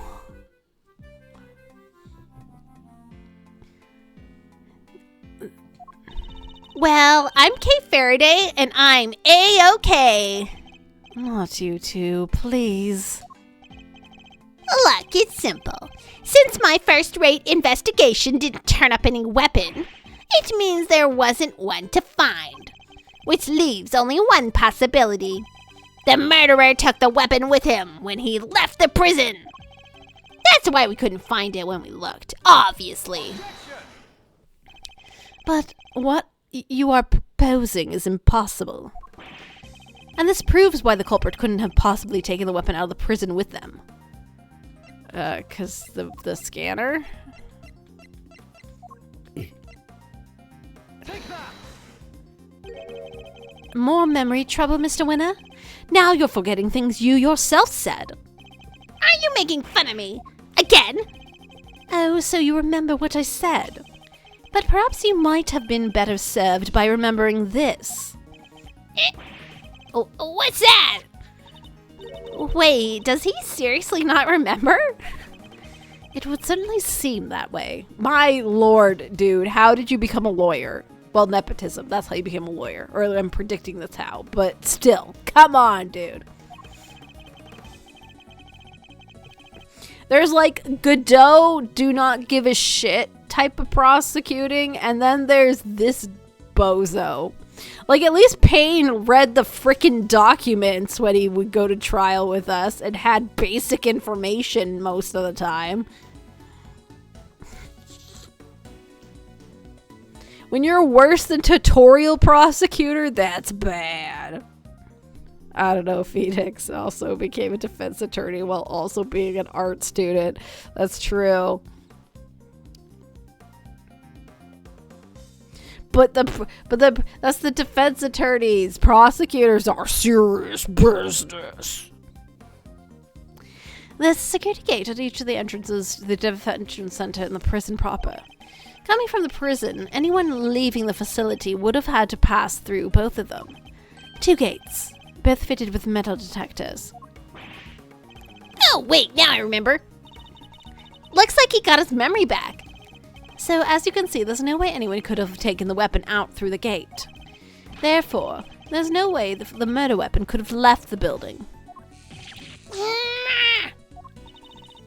In which case, Mr. Edgeworth, perhaps you would care to tell us where you think the murder weapon might be. It's still here on the premises. That's the only plausible conclusion to be drawn. But we searched the prison from top to bottom and couldn't find anything. Because you were never going to find anything to begin with. Not when you were laboring under the misconception that it's a blade you were looking for. Yeah, we know the truth about what happened to Mr. Knight. We've seen it with our own eyes. That's quite a claim. I assume you'll have the evidence to support it. What is the weapon used to commit the crime? What is the weapon used to commit the crime? Take a look at this, Judge Gavel, and the weapon used for the case will become clear. But it wasn't the doggo! This footage taken from the security camera trained on Knight's holding cell. Now watch for it for yourselves and see. That's not a dog! It's too small to be that dog. I'm sorry. It is definitely the weird fox thing around Fur Lady's neck, because it can't be the dog. We also, that image doesn't actually prove that it was even, like, Knight being attacked in that image. That's how many layers of, like, not helpful that videotape actually was. Because I'm going to be real, when they show that videotape to begin with, I thought it was one of the guards being attacked. And they're like, oh, it's clearly Knight that's being attacked here. And I'm like, okay, if you say so. What? But that's how? This footage captures the moment the victim was attacked by a black dog. More than more than sufficient proof of how he really died, wouldn't you say? Yes, it's certainly significant. So, now we know that Knight was in fact killed in the cell by a vicious dog. A dog that moved the victim's body to the prison workshop post-mortem. We know this thanks to an eyewitness that just saw the dog in the workshop when the body was discovered. Of course, I think we can all agree that there is no way the dog could have planned such a crime itself. Indeed, I fear it may be his handiwork after all. That's quite enough of that, Mr. Edgeworth. Judge Gavel, you are correct that this footage is an important piece of evidence. But it also raises an important new question. A question that I suspected you have also been asking yourself. She's right. There is one major problem with my version of events. Edgeworth with his anti-dog propaganda. Where's AA protagonist?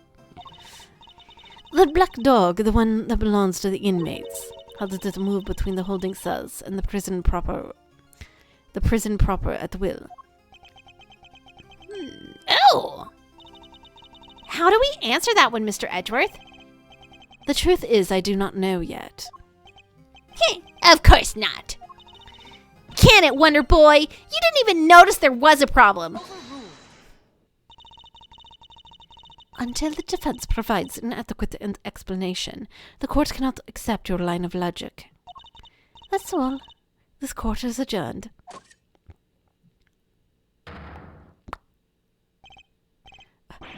But, wait! There's still so much more to explore! Court is no longer in session, Mr. Edgeworth. If you would be so kind as to leave the courtroom. Court was never in session in the first place. Once again, this court is adjourned. We may not have all the answers yet, but you haven't explained anything either regarding Mr. Saint. What do you mean? Just as we don't know about how the dog made it from one detention center to the holding cells, you can't know how Mr. Saint could have made it inside the detention center, let alone the prison either. He would have been allowed as far as the visitor's room to see his friend, but no further. So it's hard for me to conceive how he could have committed a crime in a place he had no access to. Judge Gavel, I believe it is your turn to provide some proof. Proof that Miss Simeon Saint was able to enter the prison. Damn, Edgeworth trying something. I don't think it's going to work out, but let's see.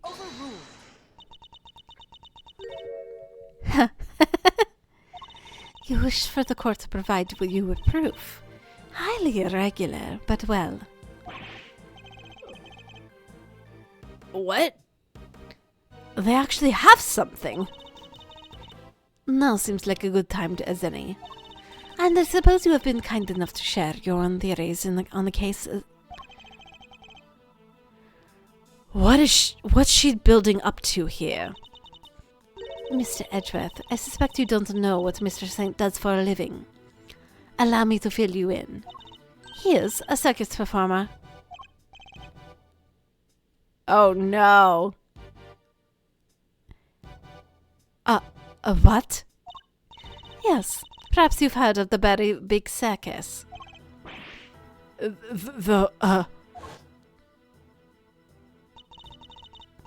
Oh, don't be silly, darling. Of course I was. Yesterday was a very important day, after all. Important? In what way, exactly? A big meeting of some kind, perhaps? A meeting? Oh, heavens, no. I couldn't think of anything worse. No, yesterday the circus came to visit. You see it now, I assume. As I'm sure you are aware, the show was being held yesterday for the prisoners' entertainment. A show featuring animals performers, performed by a member of the Barry Circus. So, does that mean Mr. Saint? Yes, Mr. Saint was allowed inside the prison for part of that show. Well, that's an important detail. A fact that has been conferred beyond a reasonable doubt.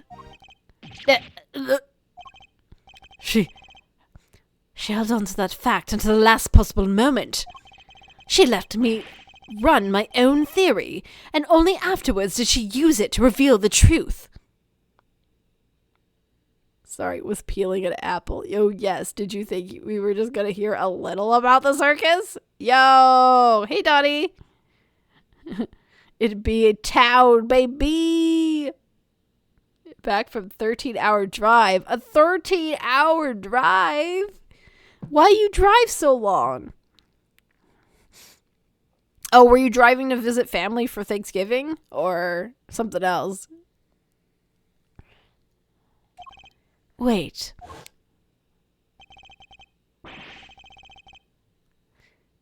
But that's Eustace. I have him right where I want him. Forgive me, Eustace, if I may. While the particulars of the suspects are indeed fascinating, don't we have something a little more impressive to share with the prosecutor?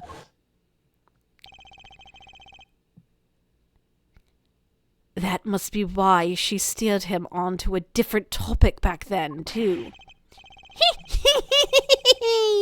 I got you good, didn't I? You third-rate prosecutor. I was in Colorado. I went to pick up my nieces. Ah, I see. This has nothing to do with you. Gentlemen, this court is well and truly adjourned. If I may offer a word of advice, Mr. Edgeworth. Your conduct as a prosecutor is already in question. You would do well to remember that you were removed from this case for that precise reason. What are you trying to say? That the committee reserves the right to confiscate your badge at any time. Should you wish to retain it, you will do well to avoid crossing paths with us again. Is that a threat? The goddess of justice is compassionate, Mr. Edgeworth, but she is not endlessly forgiving. Oh, and one last thing. You are no defense attorney. Abandon this foolish pretense. Thank you for your concern. But I do not abandon anything. What I start, I finish. Well, do remember that the two jobs are not one and the same. And that the defense attorney is expected to develop something of a bond with their client. Next time, finding out your client's real occupation might be a good place to start. Oh, she called you out, Edgeworth! Now I can finally redraw my Saturday D&D character. Lol, JK unless. Fair enough. Now I really must go. May the goddess of justice watch over you all. She's so competent, but she's working for an evil organization. Like, what do I feel about that? So, Simeon lied to us. Not just you two. Guy took me for a ride, too. What's his deal? Whoa. You're not having second thoughts about all this, are you, Milesy boy? Edgeworth, I'm sorry. I have spent like 4 games barely seeing women characters at all. Where the fuck did you come from, lady? Your worst nightmares. Sure, Judge Gavel's a tough cookie, but that doesn't mean you can just give up the ghost. Defense never rests. The defense never rests. As a wise man once said, that goes for associates too. Don't worry, Fender. I have no intention of resting. Nevertheless, our assumption that Mr. Saint couldn't have entered the prison have been proven false. Which means we need to restart our investigation from square one, I'm afraid. To be continued. Save your progress.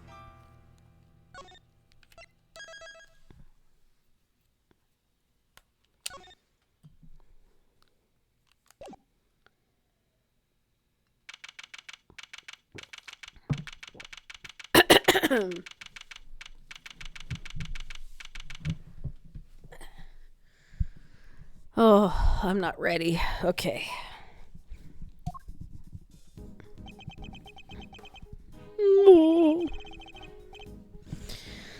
You withheld information. Sorry, I gotta clear my voice. You withheld information from me. Why? I didn't withhold anything, or at least I didn't mean to. Okay, so you are a member of the Very Big Circus, right? No, I mean, yes, no, but I mean, no. I'm not really a member. I'm still new. That's irrelevant. You're still a member. Well, he died. Let's try this again. Why didn't you tell us? Because it would have looked so suspicious. Me being a performer in the circus show. Reading the title is Ace Attorney 2 Investigations. And me being friends with Bronco. I thought that if anyone found out, nobody would believe I was innocent. Not even you, Kay. Oh, that's a short game. I thought I made it clear that I believed in you. But when you stare at me like that, I get so terrified, You're a real smooth operator, aren't you, Miles? Any other client sharing tips you want to share? Scaring tips you want to share? You're really not helping, Fender. And at this rate, it sounds like we really will need to question him about everything all over again. So what did you do at the circus, Simeon? I'm an animal tamer. Of course you are, because that would be the plot of why you are a suspect. Kind of. I'm still learning the ropes. That's so cool. Do you get to train lions and tigers and bears and stuff? Lions? Tigers? Bears? Oh my, no. I work with this little guy. Looks pretty tame already to me. So you're not exactly a tamer. More like one of those old-timey organ grinders. Oh. No, not now, Money. I'm trying to. Oh, you little scap. Your monkey's name is Money?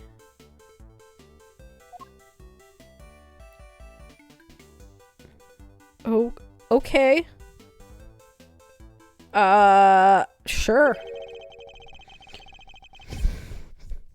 Something tells me it's the organ grinder who's being monkeyed around.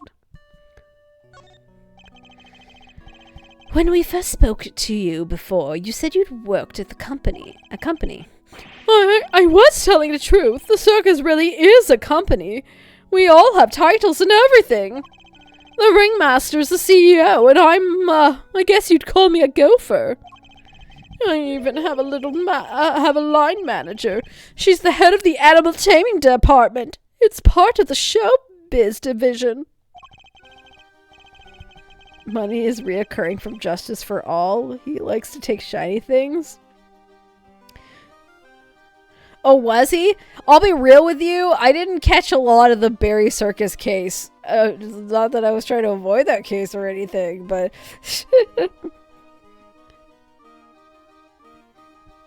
Prima Tui. He's why the bust is in Acro's room. Ah, I see. She's such an inspiration. There isn't a creature in the world she couldn't convince to do her bidding. Hey, even Miles here? I'd like to see somebody whip him into shape. I am not some kind of creature, Fender. Oh god, does that mean the person... Oh. I assume that means that his manager is who I think it is. God, what was her name? Regina? Is that her name? The blonde ringlet-haired girl who was kind of the reason the entire case happened? Regina Barry. Yes.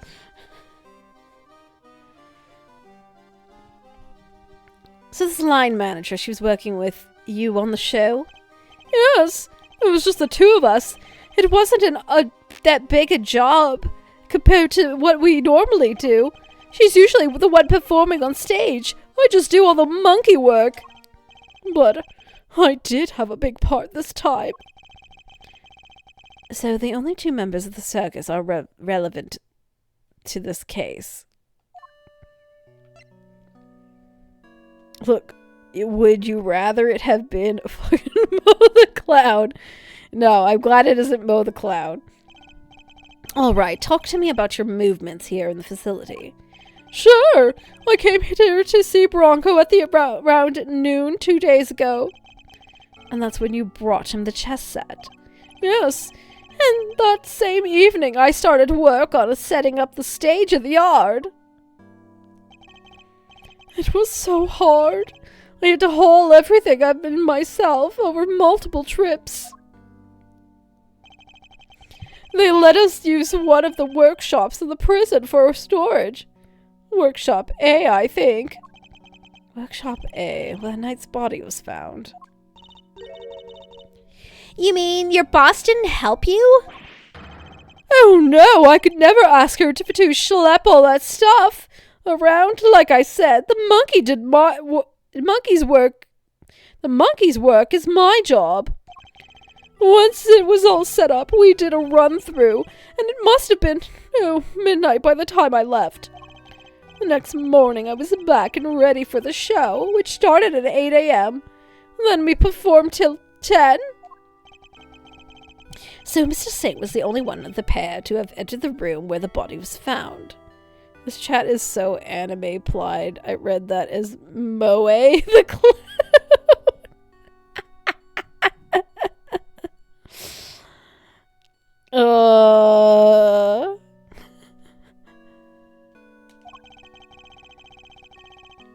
No. I mean, I'm sure there is a Moe the Cloud. Oh, that's how we pronounced it in that game. Is it? I see.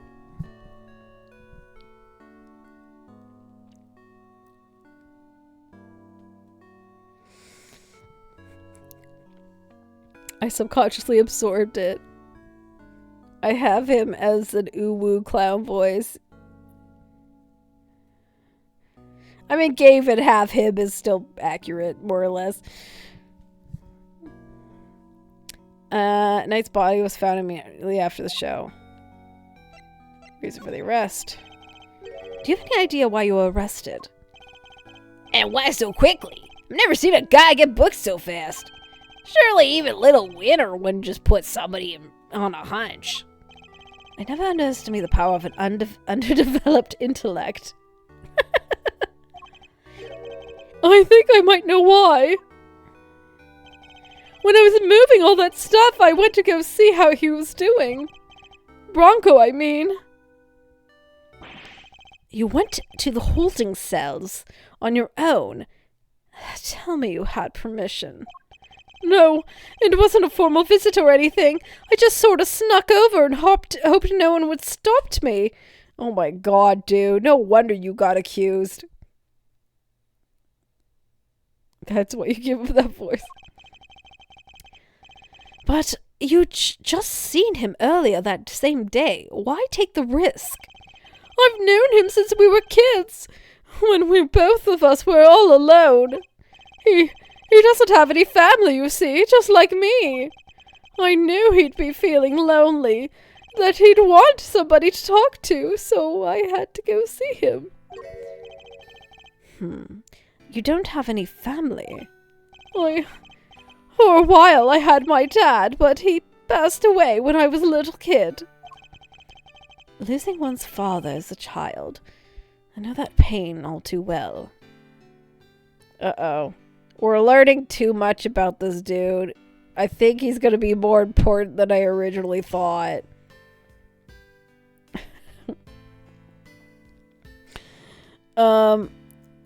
Phoenix, know that this is about average for attorney clients. He's just like you and me, Mr. Edgeworth. There was nobody else nearby when you went to see him? No, the holding cells were empty, and I didn't see any guards. Well, somebody must have seen you, or you wouldn't be in there. Oh, no! I messed up so bad, didn't I? So the assumption is that something happened while the two were alone together.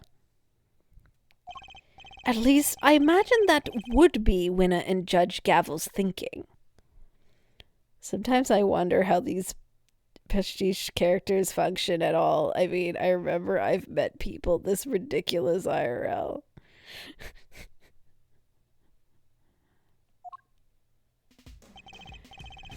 In any case, I think we need to speak to your boss next. Last I heard she was supposed to be around today, too, somewhere in the yard. Tell her I'm sorry, won't you?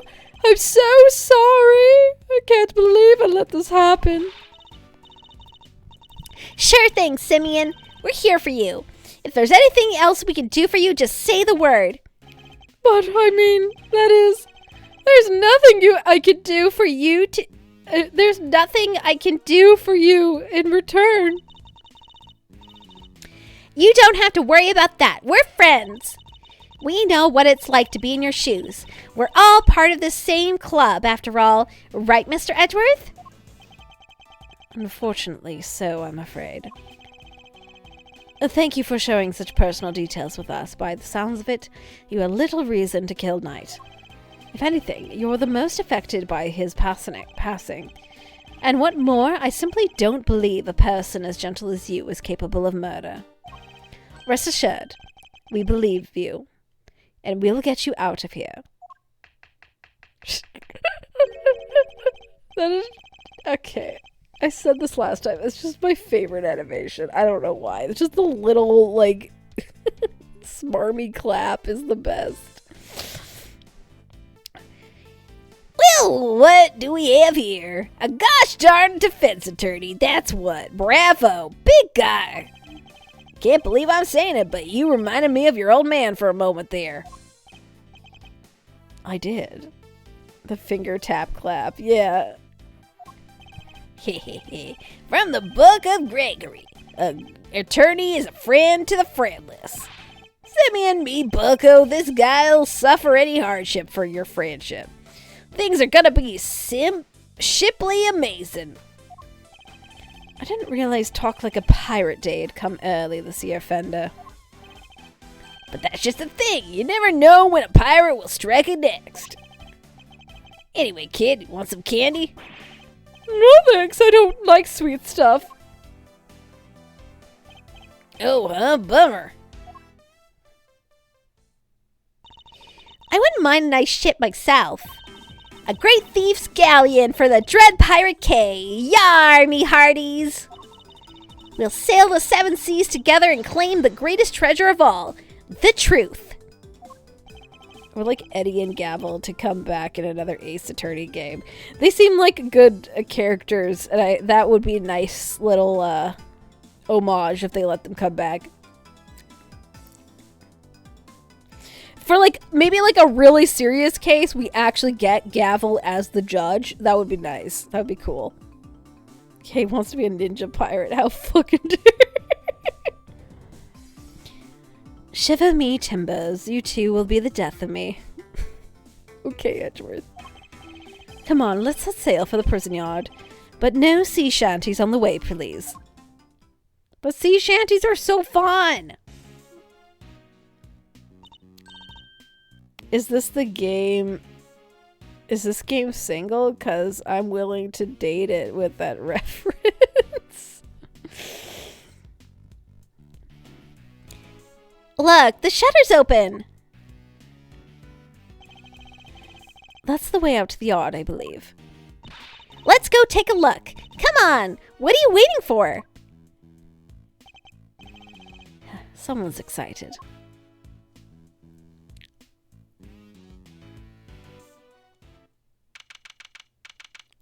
March 28th, 3:37 p.m., prison yard. So this is the famous yard. Seconds performer was taking place here just before the body was discovered. Check it out! It's like the backdrop of some epic festival.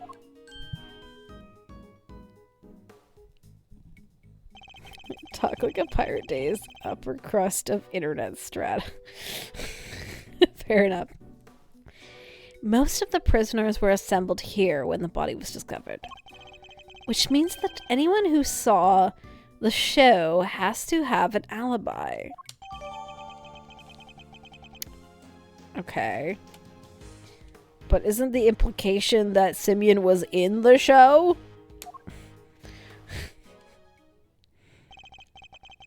Alright, time to take a look around. Eek! Okay. Stop hitting me! Help, Mr. Edgeworth! Cease and desist, you beast!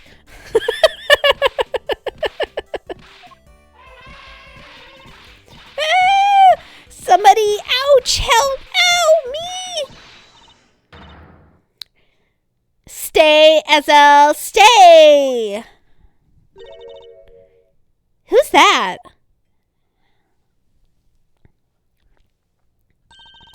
Aw, found a new friend to play with. Good for you, girl. That's how Kay died. Silly. Relax, Kay. C2 doesn't exist. Play with? Your elephant nearly ate me. No way. She'd never do a thing like that. Azelle doesn't even bite. At least, not very often. So she does have a taste for human flesh. How did you like meeting a real live elephant up close? Aren't you glad you did? Yeah, glad I didn't die. But you did have fun, right? Right? There, sweetie, don't cry. She had a wonderful time, didn't you, Kay? Don't mislead the poor girl, Fender. Like, the other circus characters would have been worse. She's got a Sailor Moon wand.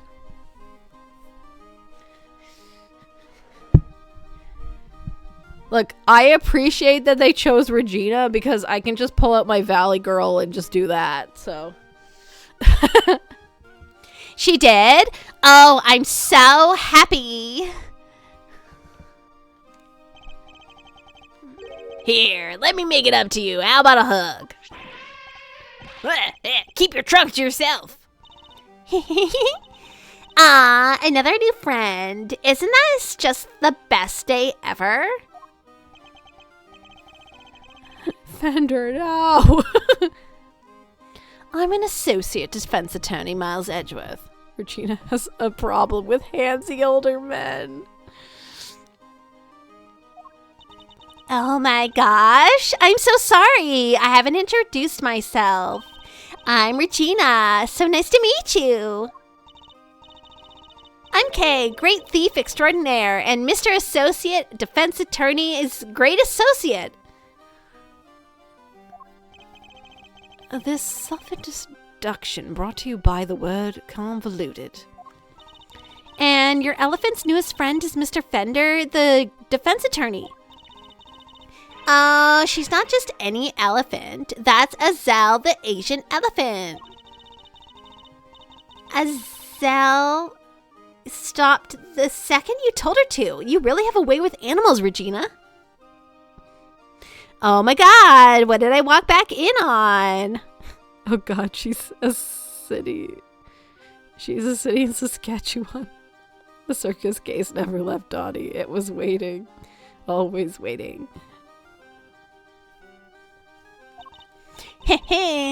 Well, I wouldn't be so much of an animal tamer if I didn't. What? So you're Simeon's boss?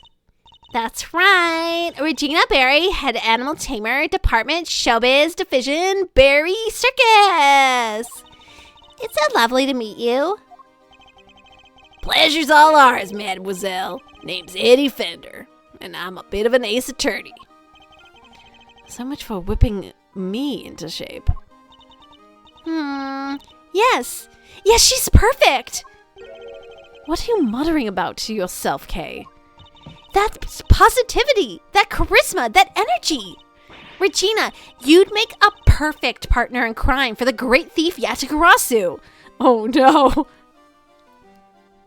No, Kay, not this way.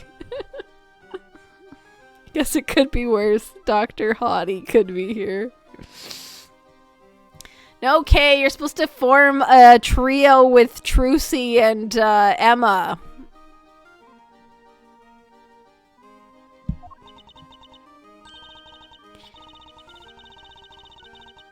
Great thief? That sounds like fun. My animals and I have stolen the spotlight quite a few bit in our time. That's one thing we don't want to steal. Gotta keep it on the down low, all stealthy ninja-like. But where's the fun without a show? The down low sounds like it might get me down. Bummer. I think we got fundamental differences in opinion going on here. It would indeed appear that negotiations have broken down. Maybe next time, Kay. Well, Mr. Edgeworth, let's get cracking. Too bad we can't see much of what's beyond the metal fence, though. Indeed. We are in sore need of information in addition to evidence. Therefore, we should make an effort to talk to any person of interest as well. You mean like Regina? Okay, before we talk to Regina, let's take a peek around. Oh God, why are you here? No, leave, go away. A simple, sturdily built well. I wonder if it was the work of the prisoners. Somebody left a bunch of tools lying around. There's a long piece of rope and a pretty heavy-looking weight. Let's see, it weighs 30 pounds. Oh, and there's some pulleys, too. Kay, can you stop touching everything in sight? Aw, come on, it's not like it was gonna take anything. What exactly were they being used for, I wonder?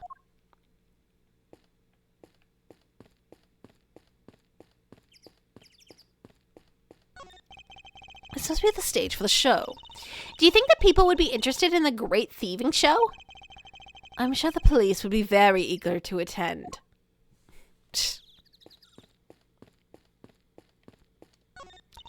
Hey! Who are you shouting at? Ponds like this usually have goldfish in them, right? I want to see if they would come to say hello. I only see water striders. Hey, water striders are cool.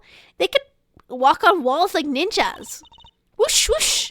Man, I wish I could do that. So much for goldfish. Eustace is my God and Savior. Where is Eustace? You just missed him. He is resting after viciously burning Edgeworth earlier. The gavel is also getting him a juice box. Dang it. An Asian elephant named Ezel and one of the very big circus's many animals. She certainly seems fond of him petting humans based on what we've seen. Well, most humans. You can't just glare at her like that, Mr. Edgeworth. She'll think you're trying to show her who's boss. Are you telling me she thinks I'm one of her kind? No, just that she respects you, I guess. How comforting. Well, Eustace is my God and Savior, signing out until Eustace appears. Okay, sounds good.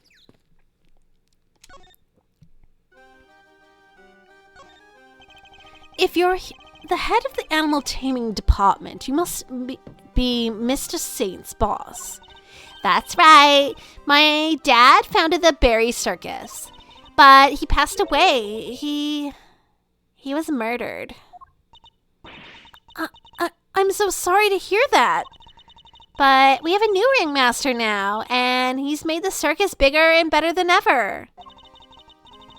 He's such a nice man, and he was a good friend of my dad's, too.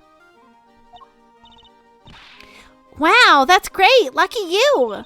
I know, right? It was his idea to set up departments like animal taming, magic, and ventriloquy.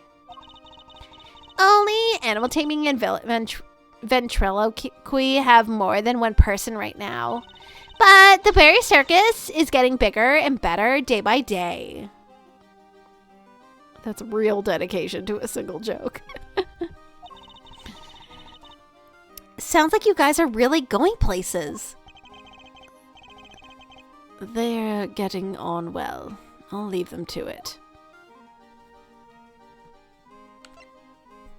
Reminder, she is talking about Moe the Clown.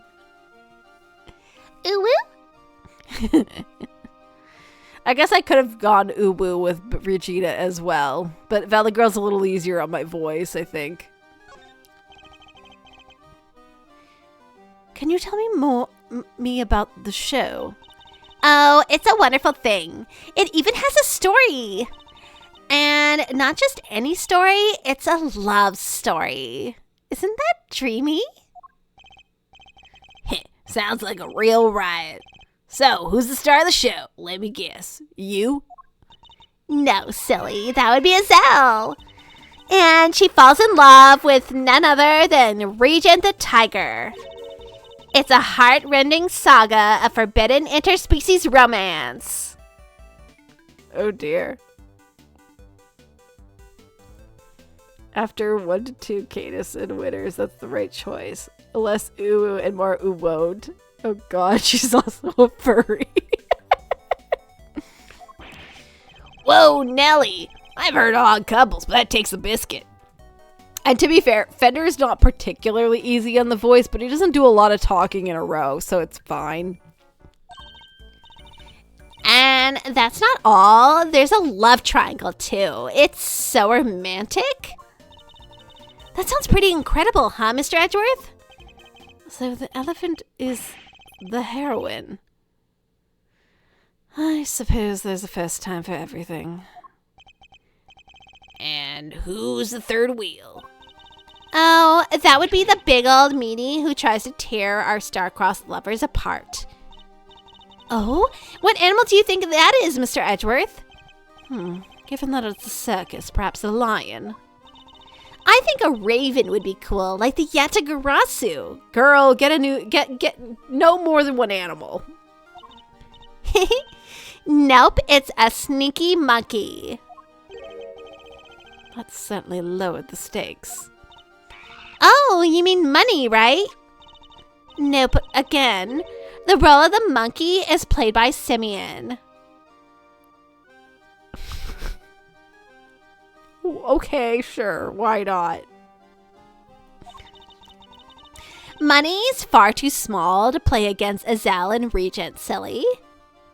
Of course. Anyway, the evil villain tries to tear Azelle and Regent apart. What will become of the fated twosome? It's so exciting, isn't it? Wow, it sure is.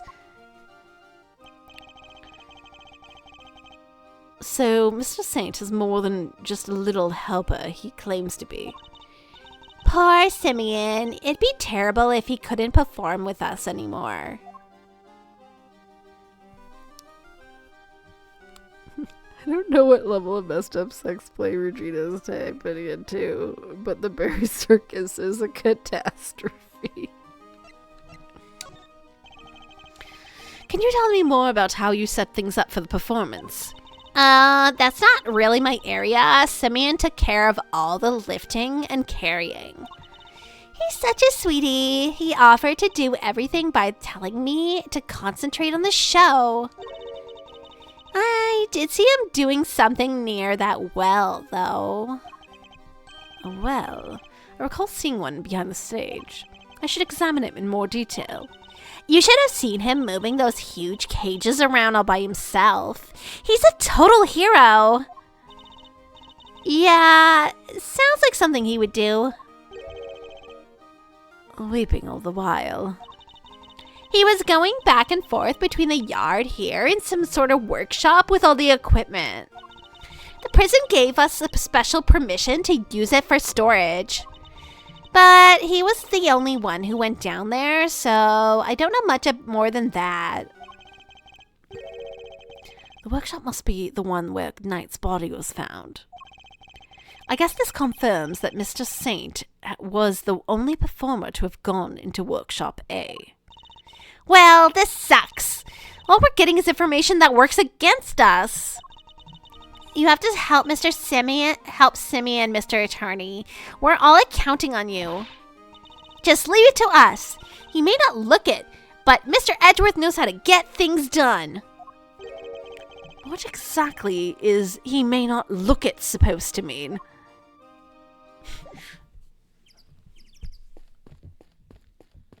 Alright, dude, what are you doing here? Ah, Mr. Attorney, sir, how are you today, if you don't mind me asking? Today? We just talked to you earlier, Mr. Sott. Oh, heavens, I do apologize. Ever since I came to call this place home, I've been working on my interpersonal skills, you see. In order to be as annoying as possible. I'm currently helping out with the circus show stage teardown, clean up. But if you have a need for me, I'll do my utmost to help. I'm just chipping in and doing what I can. Model prisoner that I am. Yes, I stay in the prisons that seen me reborn. The Frank sought you see before you as a changed man. A changed man who now targets the recently deceased. No, you misunderstand. That was just a moment of madness.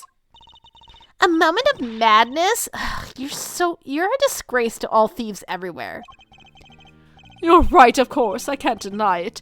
I still have a long way to go. As a thief? Anyway, as you can see, I have a shiny new bracelet now. So it's a straight and narrow for me. Like I say, I'm a model prisoner. Not that a real model prisoner would need to keep telling me that.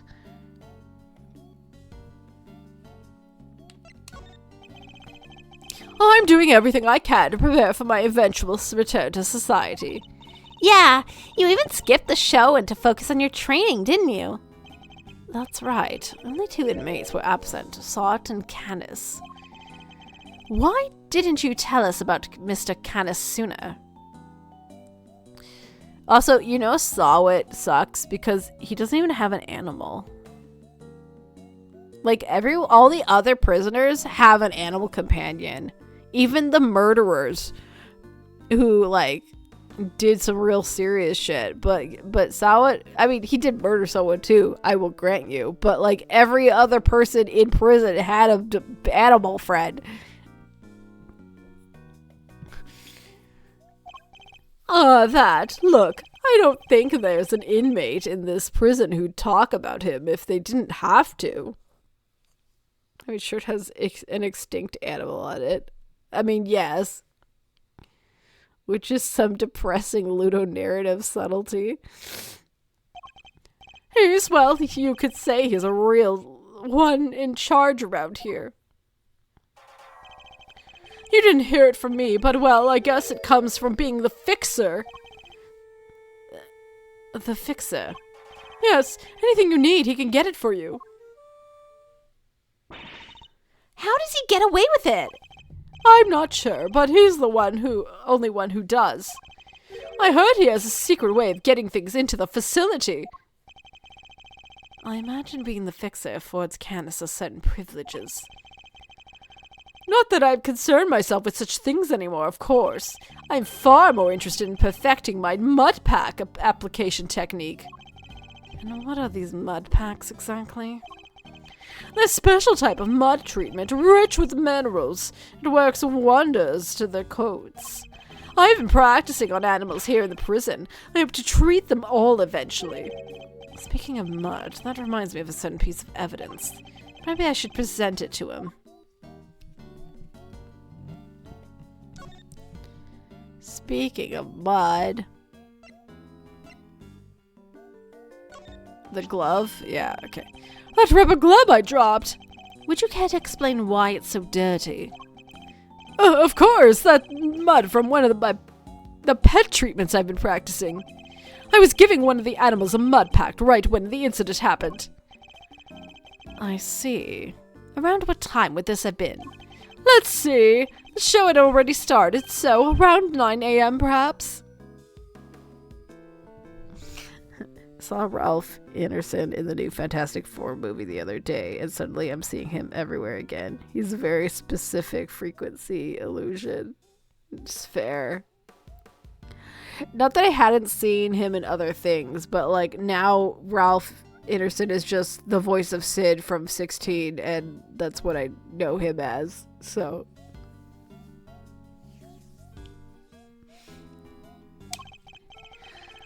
The thing is, the more mud I applied, the more of the zone I got, and the darker the animal's fur became. There's no trance quite like a trance one enters when one slathers an animal with thick, black mud. Okay, dude. I think the stress of prison might be getting to him. Of course, it's all thanks to the warden that we all have access to such wonderful distractions. I'm eternally grateful, truly I am.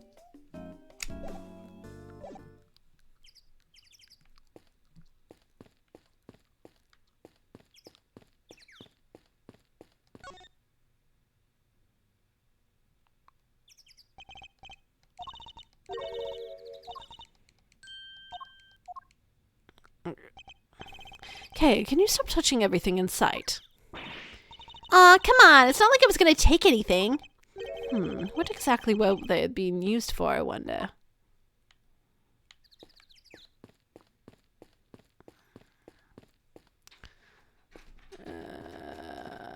Eddie... What's up? Who doesn't love a good circus performance, eh? Foray into the realm of fantasy. The performance is a good one. It can be certainly entertaining, yes. Man, I'm getting pumped just thinking about it. A chance to escape reality, however brief, can often be a powerful tonic. You got that right. It just doesn't make you want to hug some. Doesn't it make you want to hug something? Like the circus. Holding a show here, right in the shadows of the fence that keep the guy in. Guess the magic's a big top is enough to make him forget that they're in the same boat as the animals. The fence. I suppose I should examine it too. It is part of the facility, after all. Well, missed the show, but we still got a stage and all the other stuff to check out. He's right. I should also look over the show set equipment, just in case. Chat's over, huh? Don't exactly give a guy a lot of work with, Miles.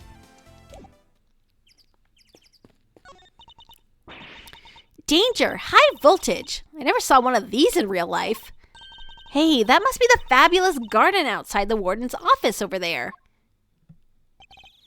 Ah, yes. Warden Lagarde mentioned being able to see it from her window of the detention center. Wish this dumb barbed metal fence wasn't in the way, though. I thought it was all one big yard. Given how the protective the warden seems of her little bit of earth, I imagine it's to keep riffraff like us out. There you are. Oh, it's Lagarde. Okay. Regina, cupcake! Oh! Warden Lagarde! I've been simply dying to sit you down for a chat, you exquisite little thing.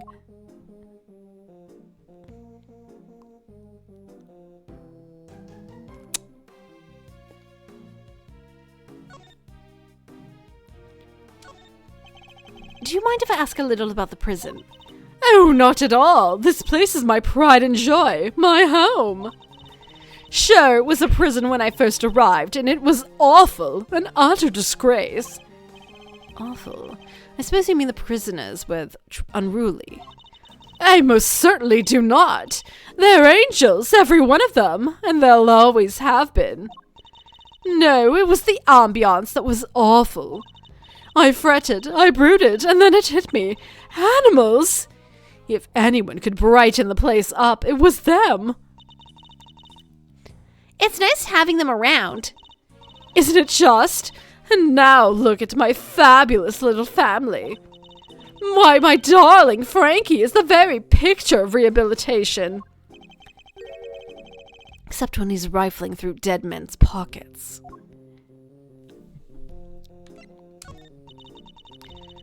We have so many success stories among the family, but darling Frankie really is a marvel.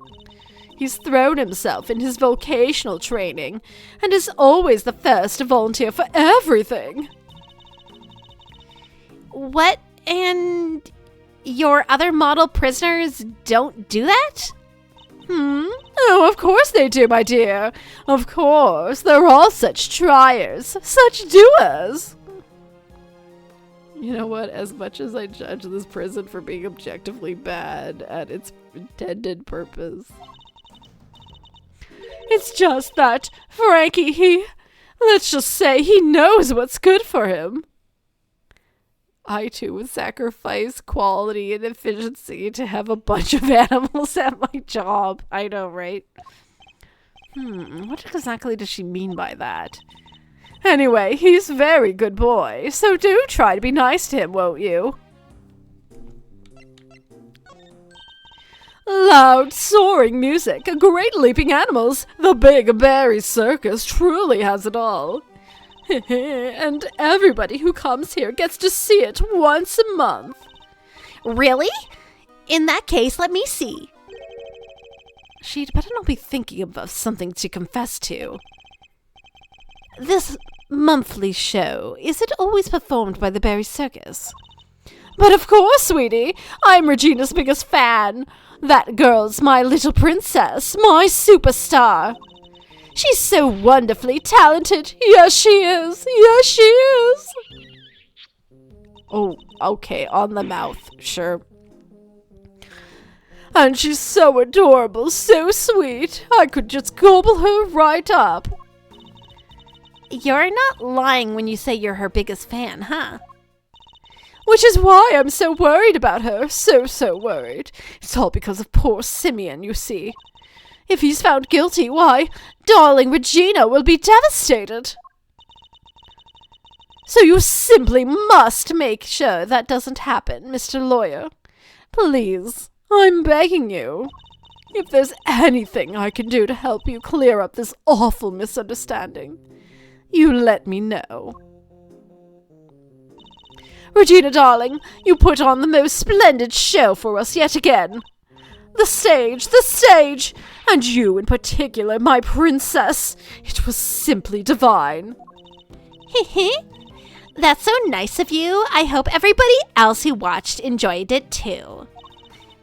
About that, dear, I'm afraid I've something awful to confess. There were some absences, you see.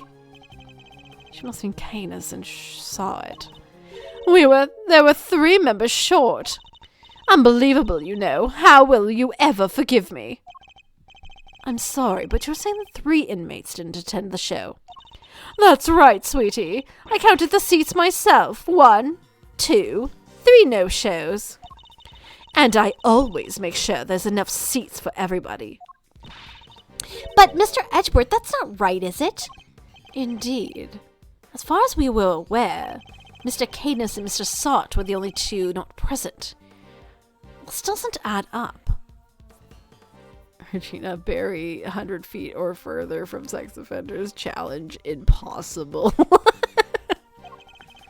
Who was the 3rd missing prisoner, and what were they doing? It seems we need to investigate further. Oh, I was enjoying my chat with dear Regina so much I almost forgot. I must feed the little one. Little one?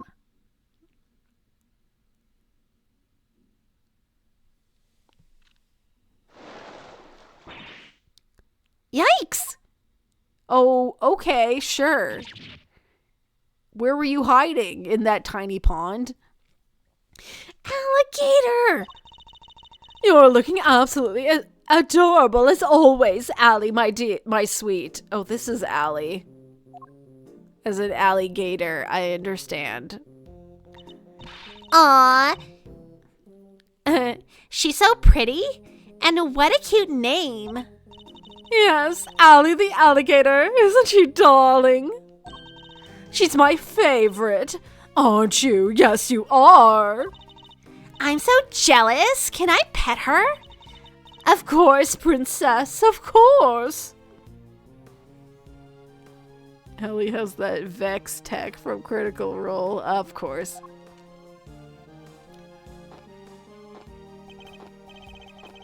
Boy, howdy, these 2 were made for one another. They look like they'll be busy for a while. Maybe we should go back inside the prison and check the cells. Yes, let's. Perhaps we can find a clue there as to who our 3rd missing prisoner might be.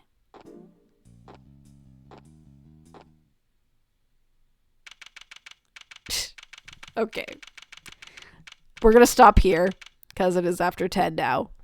Next time, we will try to figure out who the 3rd prisoner is.